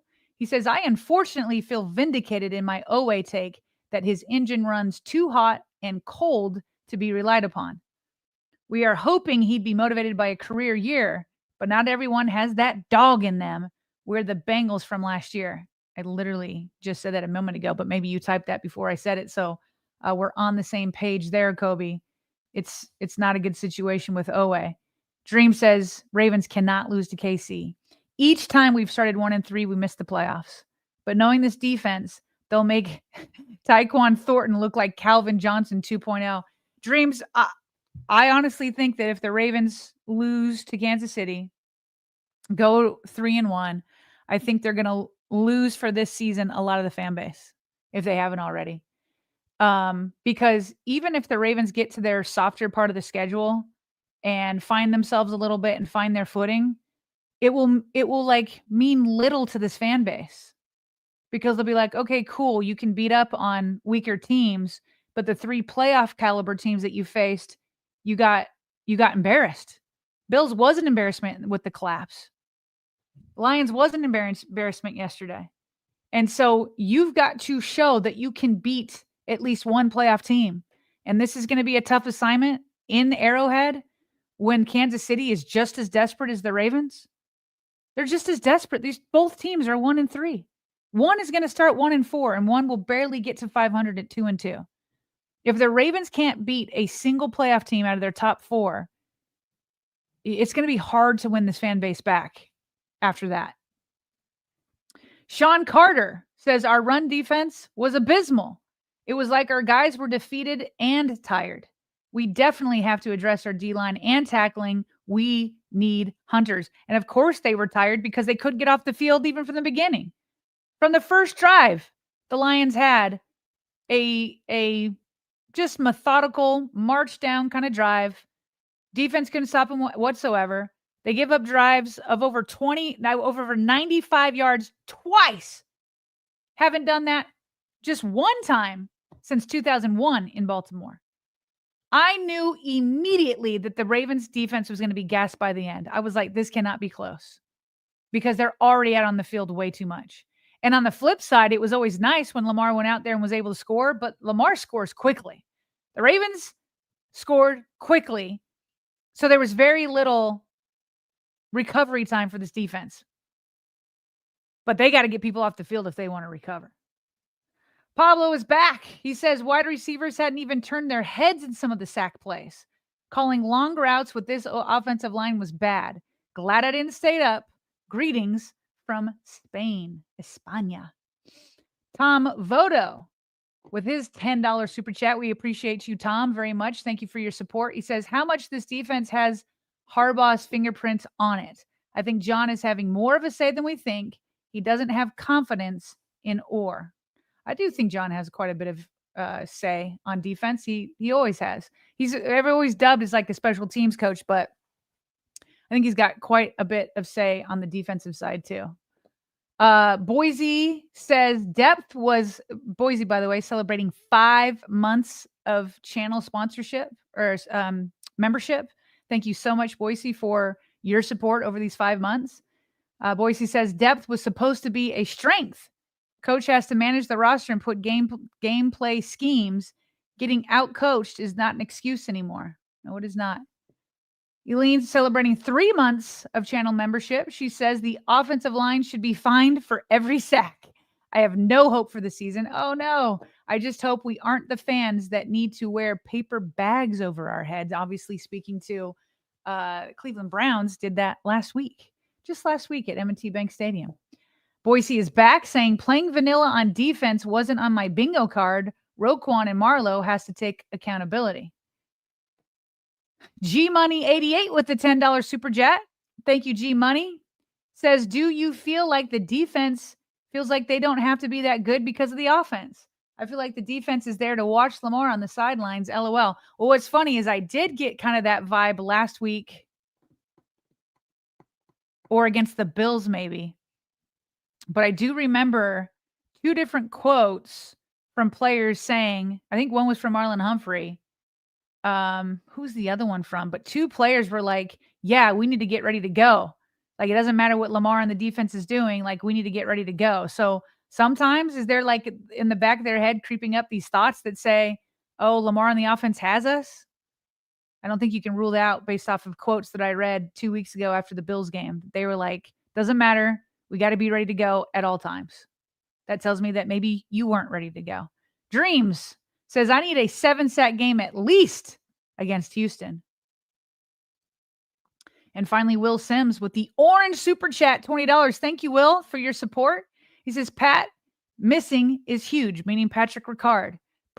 Protection, congestion in the backfield, getting to the second level, Mitchell not being ready. Nnamdi Madubuike and KVN's backups aren't ready. Literally 3-game rookies. Or needs to be Volin told to scheme up pressure. It's too simple. Maybe volunteered. He needs to scheme up pressure. That's for sure. Thank you for all your super chats. Appreciate all you guys. And that kind of brings us to the third and final topic of the show, which is kind of an extension of the second topic, and then we'll get to some quick hits. But we've been discussing which areas of this team is actually fixable with the people that they have in-house and what is not fixable. And we have reviewed whether Derrick Henry's fumbling is fixable, Lamar Jackson's internal clock. Both feel pretty confident about both of those. How about the run defense and the pass rush? Not feeling great. I don't know that they have the pieces, especially if Nnamdi Madubuike is not coming back. That's a huge problem. I honestly am so low confident. I really do think EDC has got to be on the phones this morning. We just talked about Zach Orr. I'm definitely below a 5 for Zach Orr, given that this is happening 2 seasons in a row. And now that brings us to John Harbaugh. How much confidence do we have that John Harbaugh is the guy to A, get this team back on track for this season, but B, more importantly, which is a longer question we've been asking ourselves, is John Harbaugh the guy to help the Ravens get over the hump when it comes playoff time? Let's say that he can get this team together and they do right the ship, especially with better portions of the schedule ahead, at least after Kansas City. Well, after the bye, let's be real. Is John Harbaugh, how much confidence do we have that John Harbaugh can get the Ravens over the hump, even if they do make it to the playoffs? So what I'm first going to do is I'm going to play this clip from First Take. We've got Stephen A. Smith and we've got Chris Canty. And this is now the second time in 3 weeks where John Harbaugh's name is coming up. It's coming up because they feel like for years and years and years, he's escaped kind of criticism for things that have been going on. Certainly, we all love him for that 2012 Super Bowl run with Ray Lewis and some of the other Hall of Famers, Joe Flacco with an historic run. We love all that, but it's been too often in the Lamar Jackson era where they just have not been able to put together really more than one win in a row in the postseason, in a single postseason. So here we are after seeing that the Ravens were slapped around, knocked around, out-physicaled, out-coached, out-running, out-passing, everything. In almost every single category, the Ravens came up as the loser with the Lions. And so is this really a situation where it's like, man, there's that many players on this roster that just suddenly stink? Or is there a bigger problem that starts with John Harbaugh, Stephen A. Smith, Chris Canty pulling no punches? Not a problem you're supposed to be having if you're a John Harbaugh team, period. They had 20 missed tackles last week. 20. Let's look at the drives that they surrendered. 5 touchdown drives, 67, 98, 60, 96, and 70 yards. The Lions are the first team in 13 years to have multiple 90-plus yards in a game against the Ravens. In 13 years. 20 missed tackles. You're giving up 2 90-plus yard drives. You saw the 5 drives that I pointed out. You can't tackle. You can't stop anybody. That's coaching. This is not something that we expect to be talking about with a John Harbaugh team. Well, how many rushes? 220 yards? 224 yards. 224 yards. 224 yards rushing against the Baltimore Ravens. John Harbaugh, on a morning like this, he really, really needs, he's the one that doesn't need to come into work. He's the one that needs to sit there and look in the mirror and really reflect on who he is and what he stands for, because they're violating him. There's not a single person on the Baltimore Ravens defense that should be proud to have their name on the back of that jersey. I'm not saying you're wrong, but you're putting this at Harbaugh's feet. Are you putting it at Zach Orr's feet, the defensive coordinator? Because you're only talking about Harbaugh right now. That's why. Hold on. Who does Zach Orr work for? He works for John Harbaugh. Yeah, I understand. That's who he works for. I understand, I'm going to the man. But ultimately, the players play, right? Oh, wait a minute. Well, hold on. To Stephen A's point, either you're coaching it or you're allowing it to happen. And that's what we're seeing from the Baltimore Ravens. That's right. We do need to put John Harbaugh under the microscope. And I'm not sitting here saying that they're going to fire John Harbaugh. I know they gave him the contract extension. And he shouldn't be fired. Last year program builder in this league. But I'm also going to acknowledge that if we can criticize Sean McDermott for not getting the Bills to the Super Bowl, if we can criticize Mike Tomlin for not getting the Pittsburgh Steelers to go on a deeper playoff run, then we damn well better criticize John Harbaugh. But I do think it's fair to question whether or not John Harbaugh is the guy to get the Baltimore Ravens to where they want to go. Last point about this, the Ravens haven't won multiple playoff games in a single postseason since they won the Super Bowl in 20. Okay, so let's break this all down. I got to be honest, like none of them are saying, "Hey, we're calling for John Harbaugh's job." But Chris Canty has a good point to make. If we can criticize all other coaches, Mike Tomlin, some of the other greats, I don't even know why they have to justify it to themselves that we get to be able to criticize John Harbaugh too. Of course. Everybody has to be under the microscope. I'm under the microscope. All of us at our jobs are under the microscope. Wherever we have a job, there's expectations and we have to perform. So it's interesting to me that they even have to justify that they get to look at Harbaugh. That Chris Canty has to say, "Hey, we do this to all these other head coaches." He shouldn't have to justify that. Just like we don't have to justify that we talk about the great King Henry this morning and say, "Hey, do we need to talk about fumbling?" Of course we do. He's not above that. I'm confident that Derrick Henry will fix the fumbling, but he's not above the question. He's not above having to answer for the fumbling. And to his credit, he went into the locker room. We saw how distraught he was. During that game when he slammed his helmet and then almost fell off the bench, that's what we call as a crash out. He had a crash out. There's no way he wanted to talk to the media, but he did. He's not above the criticism. We've talked about Lamar Jackson and his internal clock. We've talked about him holding the ball for too long. We've talked about the offensive line. We've talked about the defensive line. We've talked about Zach Orr. We've talked about all of it. So, of course, we can talk about John Harbaugh. Okay? And Stephen A. Smith saying that John Harbaugh has to look in the mirror. Of course he does. We all have to look in the mirror in what we're doing. Of course John Harbaugh does. And this isn't it. There was no Raven standard anywhere on the field yesterday. My favorite quote in there was from Chris Canty when he said, either John Harbaugh is coaching it or he's allowing it. And it's been allowed for too long. It's been allowed for too long. And I'm not in the building anymore. I used to be. And I love how all of his former players come to bat for him. But I thought Kobe said it well in a super chat where it's like, if John Harbaugh is the culture coach, right? And I think he does more than that. But he's not the one calling plays. He's delegated that, and that's fine. That's worked for him for several years. More than a decade. He's empowered Todd Monken, and now in this case, Zach Orr, just like he's empowered many other defenses. And of course, John Harbaugh has a voice and he has his fingerprints on there. Absolutely. But when I talk to former players and we say, what do you like about John Harbaugh? Because they do. Talk to Jimmy Smith, Steve Smith. I mean, Terrell Suggs. We just had Terrell Suggs on the show a week ago or so. And they all talk about how Harbaugh sets a standard and he creates a culture and he gets guys up and he motivates them. And he's able to just put together this team concept. That's what he's really known for and what he's good for.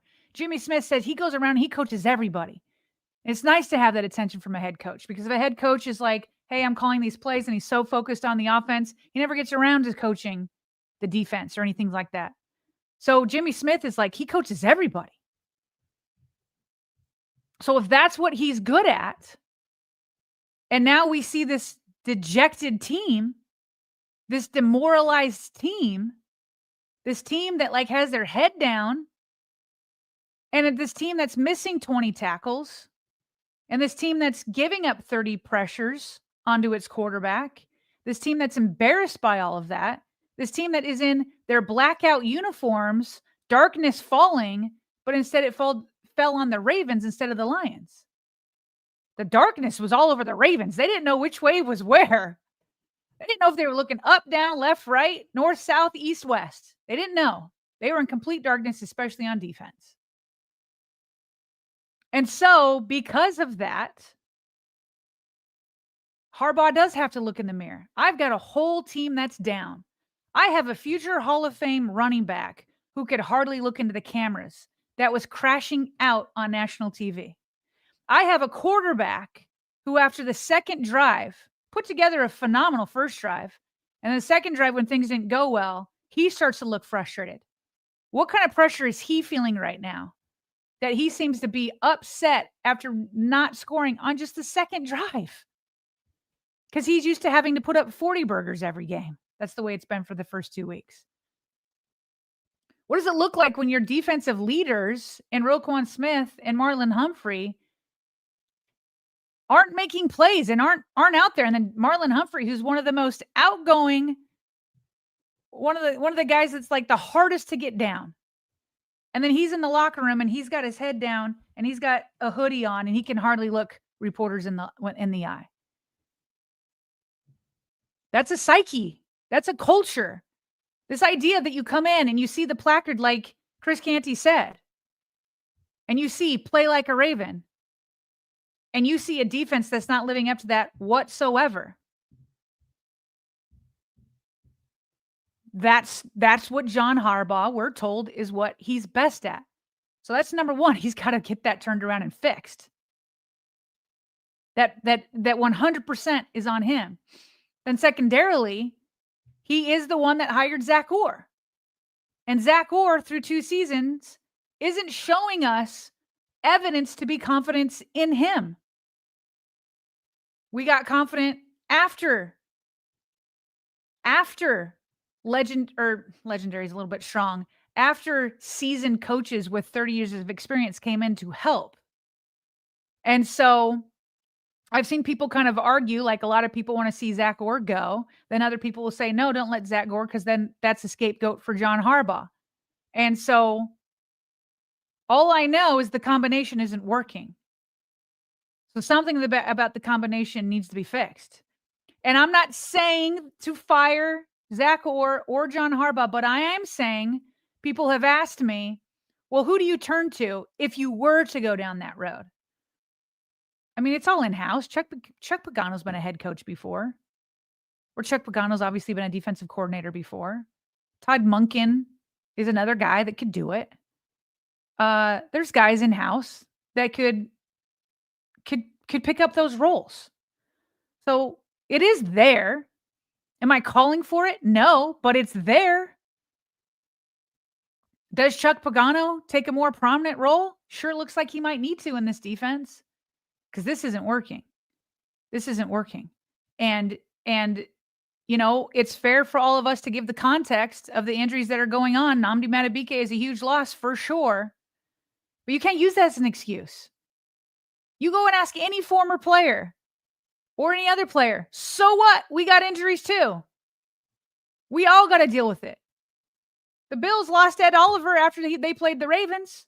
They're still going on and winning. They're not being embarrassed. Ed Oliver was a game wrecker in that Ravens game. He's been lost for 2 weeks since. Detroit Lions, they lost Aiden Hutchinson last year. They lost a lot of players to injuries. And they didn't go on and have the Super Bowl aspirations that they hoped for, but they weren't. I don't know that they were embarrassed like this. They've rebounded from their week 1 loss. Where's the Ravens rebound? Where is it? And then how patient can you be? So the question is, how confident? We talked about all the other places, including Zach Orr. I was below a 5 for Zach Orr. With John Harbaugh, it's just been happening so long, especially when you talk about the playoffs.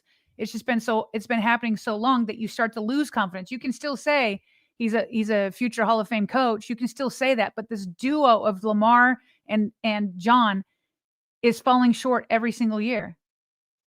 And so I'm probably right at a 5 with John. The psyche, the culture, the standard of play like a Raven, that's all on him. I don't want to see your players crashing out. I don't want to see your players afraid to look at the cameras. I don't want to see Derrick Henry on TV looking like he wants to cry. I don't want to see Lamar Jackson frustrated after the second drive. These are all things that need to be fixed. Your defense has to be fixed. There are other coaches in there that can step up, whether you demote, maybe don't officially fire, you officially elevate their voice, you take play calling duty. I have no idea. But it has to be fixed, and it's for John Harbaugh to decide. And right now, I'm at a 5 in terms of getting over the hump in the playoffs with this duo of John Harbaugh and Lamar Jackson. You only get so many bites at the apple. That's all of us. We've all been passed over for promotions. We've all been or been let go. It happens to all of us. None of us are above it. So I'm right there at a 5. And I know a lot of the fan base is more like at a 0. But it's got to get fixed. And the worse it gets week by week, the longer it takes to get fixed, the more the confidence will decrease in value. Okay. Let's move on to some quick hits. And let me see here. Some more super chats came in, but I think we'll get to those after some of these quick hits. Let me see here. So Deion Sanders, remember we've talked about over the last week or two about the news report that Shedeur Sanders was able to communicate to the Ravens that he didn't want to be drafted by them and play behind Lamar Jackson, who is going to be the starting quarterback here for maybe another 10 years. And so outside of Adam Schefter's report, I had gotten questions like, well, has this been verified by the Sanders family? Well, Deion Sanders went on the New Heights podcast with the Kelsey brothers, and he did address this, and he did confirm it. He did confirm it, and then he defended it. So here is Deion Prime Sanders on the New Heights podcast audio of him talking about Shedeur. What's the best piece of advice you've given him as a dad and as a coach? Be patient and be ready. You got to be ready when it's time. But when it's time, you're going to know. And it's coming up. There we go. You know, I got a prediction. I ain't telling nobody. I got a feeling when it's going to go down. But it's going to go down this year. It's going to happen. All right. Yeah, he's going to get a shot. And that's all you can ask for as a player. All you can ask for is the opportunity, right? Tell me this, because this was all over the media, because I know y'all keep it a buck. That's why I love y'all to life. Yes. They made a big deal out of Philly called us on draft day. Okay. They didn't mention that. I just let a cat out of the bag. I didn't know that. Yeah, okay. Who was it? Baltimore. And the Browns. And the Browns. They forget, I know, I played for Baltimore, so me and Ozzie are cool. So we understood that whole conversation, and he wanted to talk to Shedeur as well as he wanted to talk to me. And I put Shedeur on the phone, and Shedeur, I don't want to say how it went, but how in the world can somebody fault him for saying or thinking, why in the world would I go back up Lamar for 10 more years? For sure. I've never sat on the bench and said, well, I learned a lot today. That is a great quote. God damn, that is a good quote.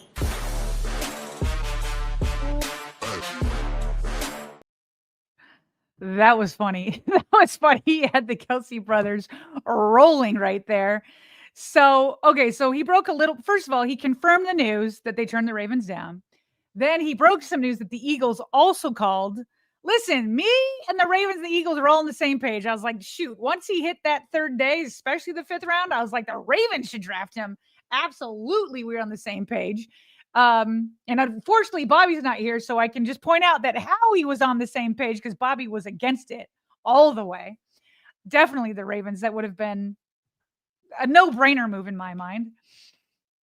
But that last line where he said, I never heard a player say, sitting on the bench, dang, I learned a lot today.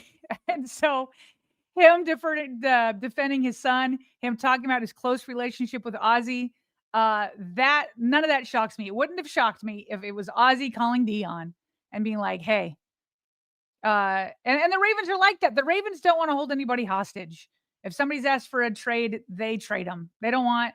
I remember the Terrell Owens way back in the day when the Ravens try to acquire him, and he's like, "No, I don't want to come here." And then they're like, "Fine, we'll undo this trade." The Ravens don't want anybody. What's the Mike Tomlin quote? We want participants, not hostages. I don't think participants was the right word, but hostages was. He's like, we don't want hostages around here. So great quote. We'll see in the long run. To me, it sounds like he knew who the options were. There was Eagles that called him, Browns that called him, and the Ravens that called him. So before I said, well, he didn't know he was going to get picked by the Browns, but maybe he did. Maybe he did, and he would have preferred it there. My view is still that the Browns destroy quarterbacks' careers. Baker has found second life. He's one of the few.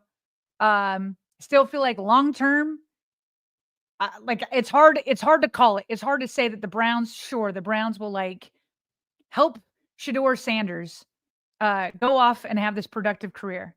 At the same time, I hear what Deion's saying.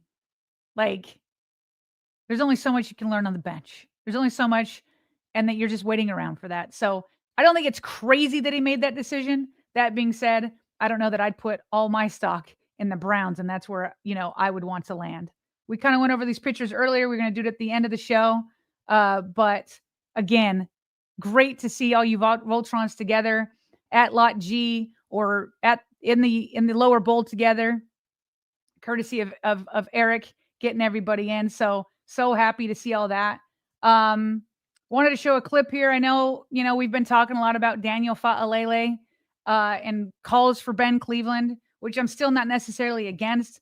But let's also remember Ben Cleveland only had so many snaps yesterday, and yet he was putting stuff like this out on film. We've got a red circle on this, and just an absolute whiff on the goal line. He looks like he's trying to get a block on a safety here. We've got a Derrick Henry handoff, and Ben Cleveland is supposed to get, I think that's a linebacker there. He jumps out to block him, completely whiffs, and he helps find Derrick Henry in the hole. So, even if the Ravens do make changes across the offensive line, there still could be plays like that put out on film. We mentioned this earlier. There's a lot of controversy, not just among the Ravens fan base, but plenty of fan bases, about players doing podcasts in the middle of the season. And generally speaking, I'm not against it. It's not like these guys are at the facility 24/7, but man, oh man, it is not the best look after games like that where you are embarrassed and you might need to read the room. But here's Marlon. He still did his show. Saw this clip. I haven't heard the whole thing yet. We're just going to let it play. I'm going to react to it live. I saw it come out while we were on the show, so I grabbed the video. But Marlon Humphrey still doing his show after an embarrassing loss by that defense. I mean, just abysmal on defense, but he's still doing his show. Let's listen to this clip together. Guys, we are here at the Marlon Humphrey Show, and this is live, fresh off a Monday Night Football loss. I feel like you always got to address the workplace just a tad bit. It was a rough evening at the office for myself and company. Things didn't go great. But, the good news is there's always tomorrow, hopefully, for some people. Hopefully that's me and you, if you're listening to this. Keep chopping at the... I tell you what, man, primetime games, they're something. They're something. Not the coolest when you lose them, but the atmosphere is great, man. I feel like it was pretty rowdy there at the workplace. And onward. I guess you could say onward. But boy, oh boy, man, usually, I will say this, man. Obviously, I've lost games in my football career. Usually you got an idea this one is little lost for words. It just was, it just was weird. Obviously, I gave him 2 key, a tutty and a 4th down that could have turned things around.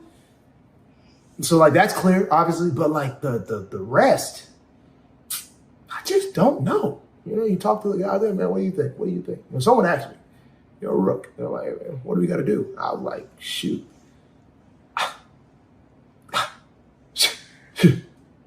I couldn't tell you, honestly.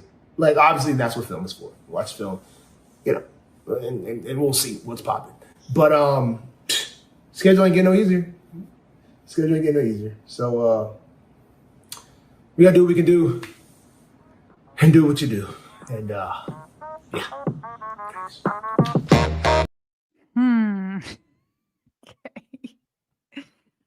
I don't know. Oh man, I like Marlo, and I like that he's. I mean, when you're in a situation like this, all you can do is move forward. Yes, and at the same time, it's like sometimes, Marlo. There's only a handful of people that can get this fixed, and it's the coaches and the players in that building. And so there are times where it's just like, I just don't want to hear you talking anymore. Right? I just don't want to hear it anymore. Like, do your press conferences. That's part of your job. And those are more serious, but this was a little bit more, I don't know. It just, that's the message. That's the message after an embarrassing loss like that. Well, I love you, Marlo, but on this one, you're making it hard for me to defend you for sure. On this one, it's like, if you have to talk, if you've maybe he's entered into some sort of agreement on this podcast and you do it, you have to do it within 24 hours of a game being over. Sometimes that's these deals or something like that. A lot of fans will say, well, don't get into a deal like that in the first place. You shouldn't be doing it while you're a player. But I do think that's the world that we're in right now, whether you're in the Ravens team or some other team or a different sport altogether. So we're in that world, but I do think you need to read the room a little bit and just see how upset everybody is. And so when you come on and you're kind of being funny about it and don't really have a message, you're just like, yeah, I don't even know what the problem is, but I guess that's what film is for. Like, that's not, if there's not a message, it's just then just don't get on and do this. Don't get on and do this. Otherwise, come up with a message. Yeah, I don't know. That one was tough. Let's see here. I think I got one more quick hit before I get to some last super chats. This one I thought was interesting. So remember we talked about the Lions signing Malik Cunningham off the Ravens practice squad. And be honest, we kind of laughed about it and how, is it really going to make a difference against Lamar Jackson? Well, Dan Campbell, Lions head coach, definitely implied that it did help them. So Ryan Mink listened to his press conference, and this is how he transcribed it. He said, Dan Campbell said former Raven Malik Cunningham roasted them in practice on Wednesday, simulating Lamar Jackson on their practice squad. Quote, on Wednesday, we had Malik run at quarterback, and he had a big day at practice. He had a big day. It opened your eyes a little bit. You coach it up. You tweak a couple things. Shep, or defensive coordinator Kelvin Shepard, and those guys come out Thursday, and it's better. But we're still like, man, this guy's running around, and we can't get them contained. Then he goes on and starts talking about basically that they kept getting better throughout the week because they had all the way till Monday to kind of figure it out. So Dan Campbell feels like that was very useful.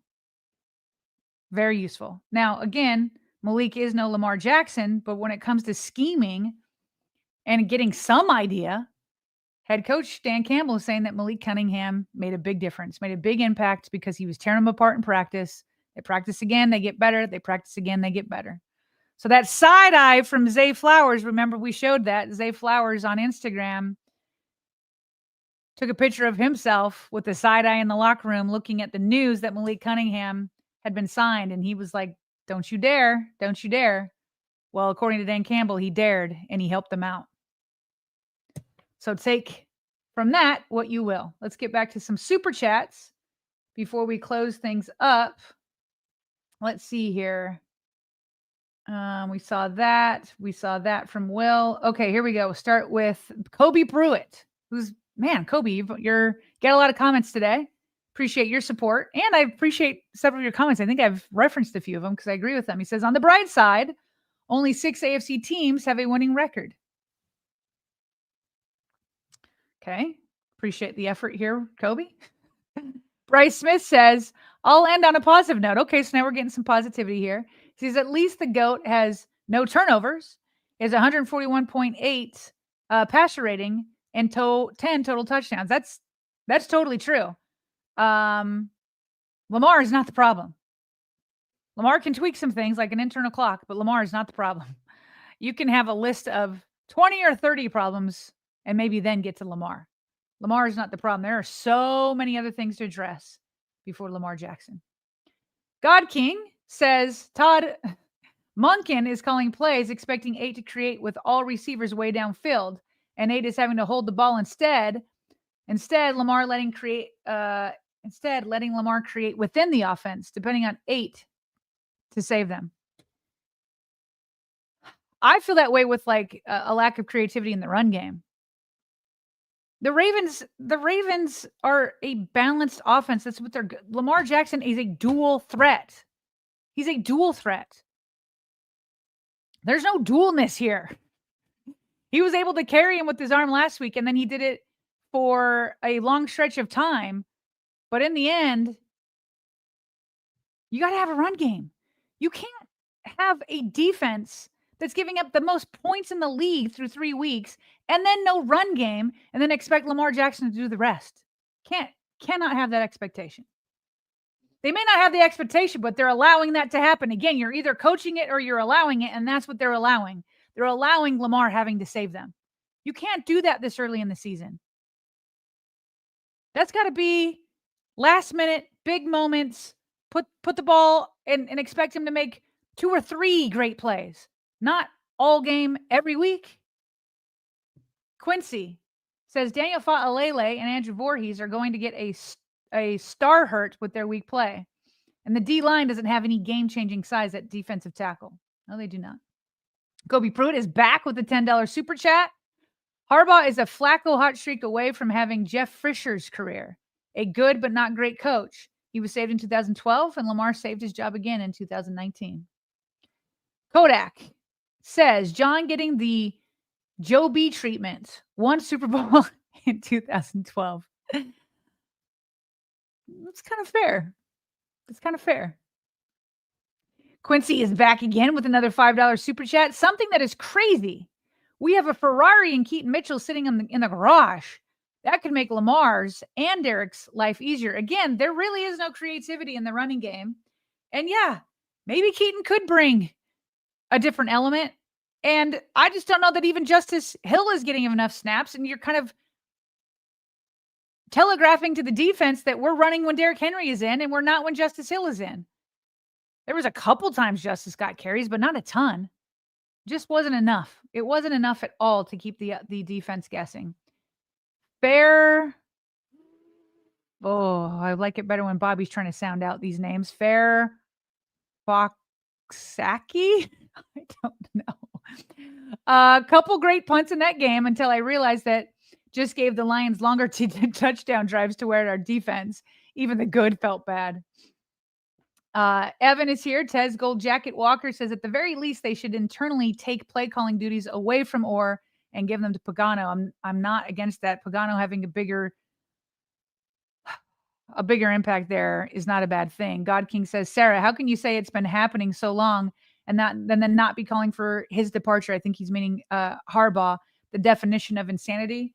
I think that's more of just like I think we all kind of see the same thing.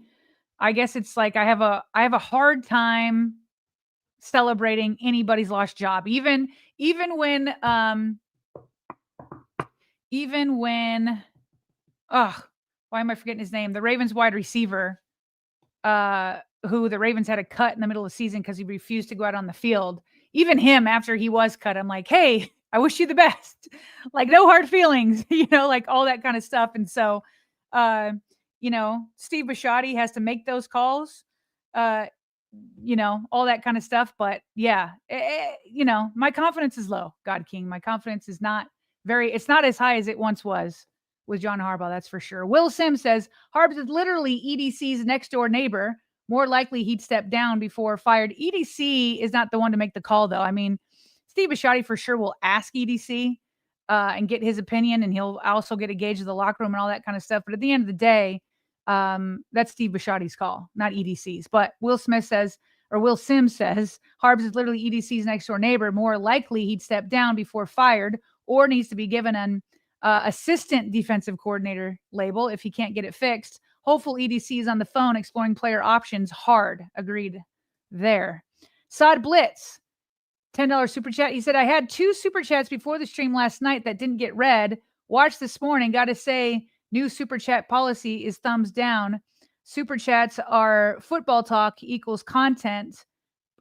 Gift announcements equals no football content. Don't save time by eliminating content. That's not what happened, though, Sod. Yesterday, we were reading all super chats, and yours did not populate. A lot of times sometimes when people send super chats before the show starts, some of them make it through and some of them don't. And I don't know what's happening on YouTube's end, but we didn't see your super chat and decide not to read it. But going forward, just so you know, on Sundays, because we can't, on the Bills game, we had 30 minutes of reading super chats. So we're going to do what we need to do, but that's post game. That's an announcement for post game shows. But, had we seen yours yesterday, because we were reading all of them yesterday and making an announcement for next game. So what I'm guessing happened is the super chats that came in before the stream started wasn't populating on our end. So we apologize for that. Let's go here. Jeff Schultz says, nobody fears this Ravens team anymore, and that's a problem. That is true. Captain Hard said, Zach Orr has to go to the fact he said he doesn't know anymore, and he doesn't know how to fix it, means the coaches are not doing their job. Meaning, Marlon Humphrey said he doesn't know how to fix it, and therefore he feels like Zach Orr should be the one communicating that. That's the way I interpret it. I hope that's correct, Captain Hard.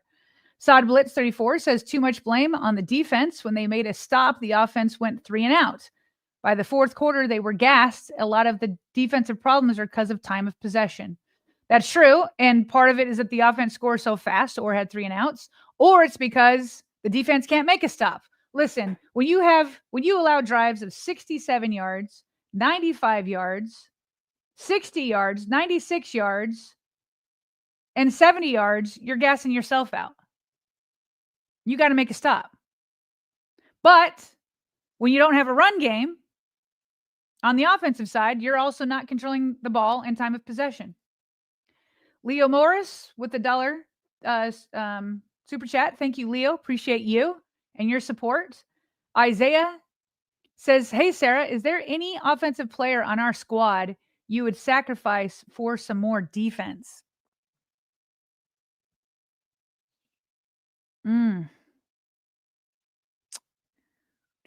I would need you to give me more details on the scenario. I don't know what you mean by more defense. Like, who am I trading for what? That's too vague of a question. Do I want the defense to get better? Sure. But at this point, I think more what needs to happen is you need to realize that, not you specifically, Isaiah, but the Ravens coaches. And we keep talking about a Ravens standard of defense. Like we're somehow going to make it back to the Ray Lewis days and the Ed Reed days and the Terrell Suggs days and all of that. That's not coming. And so the expectations just need to be changed that the offense is our bread and butter. That's how we're winning games. We need a defense that can be bare minimum average, top half of the league. And then an offense that is towards the top of the league, almost number one in almost every category. And so to me, it's like, yeah, we want the defense to be improved We need it to, but do I want to sacrifice the offense, which is your bread and butter now? No, I don't, because we're not going back to those defensive days. That's not happening right now. It's not happening. They're nowhere close to it. Let's plug the holes, which are very large at this point, try to get an average defense at this point, and really play to your strength, which is your offense. Leo Morris with the $2 super chat says the Ravens blitz scream is so demoralizing. Saad Blitz says Henry looks like he's 04 to 06 Jamal Lewis. Too many false steps behind the line of scrimmage. Trying to stiff arm at the line of scrimmage is leaving the ball exposed. Yeah, maybe stiff arming when you're more in like one-on-one situations rather than when you're in a just a big group of guys at the line of scrimmage where, you know, there are people flying everywhere and guys are trying to punch things out. For sure, not the place to do those stiff arms. Okay, I think that brings us to the end of the show. Let me see. We got to do our patrons here. If Bobby loaded it. Yes, he did. Thank you, Bobby, before he left. Such a good partner. Thank you to Jason Barrett and Blake Yospa, who are two of our patrons who've been supporting us for quite some time. At least I recall some of your names here. We appreciate you guys. And if you also want to support us through the Patreon community, you can find the links for that, or you can search the Vault on Patreon and sign up there. Appreciate you also supporting here through the super chats or memberships or just liking and subscribing to the show. All of it matters. All of it helps us grow and makes us into a better show and podcast. And yeah, so that's crazy. I think as Bobby said, it doesn't sound like John Harbaugh is speaking today. The day after, they will pick up with their normal Wednesday press conferences, probably with Harbaugh, Lamar Jackson, and other select players. A lot of soul searching to do that I'm sure is currently going on. Just got in one more super chat. People don't want to let us go. Dre Dog says CJ Okoye deserves a call up at this point. Yeah, especially if Travis Jones is hurt too. Yeah. Is he going to turn things around? Is he the hero? Is he the Superman? I don't know about that, but yeah, things are looking dire there. And he did look good in the preseason, but we all know it's different once you hit the regular season. So we will see. We will continue to monitor news. We'll go ahead and continue to monitor any transactions that could come out today. Whatever news does come out, whatever transactions come out, we will be sure to cover that tomorrow when we are back here. Bobby will be back in St. Pete, not only for tomorrow's show, but I know that he's also doing Ravens Collective with Jeff Zrebeck and Cole Jackson tonight. How he's getting in 2 shows in one day with all this traveling. That guy's a madman. He loves to work and he loves to get all the coverage possible out there to you guys. Once again, I just want to say, I think it was heartwarming from my end to see so many of you guys who have met here on this show, in the super chat, or in the Vault Discord. And that is what has created friendships in Lot G.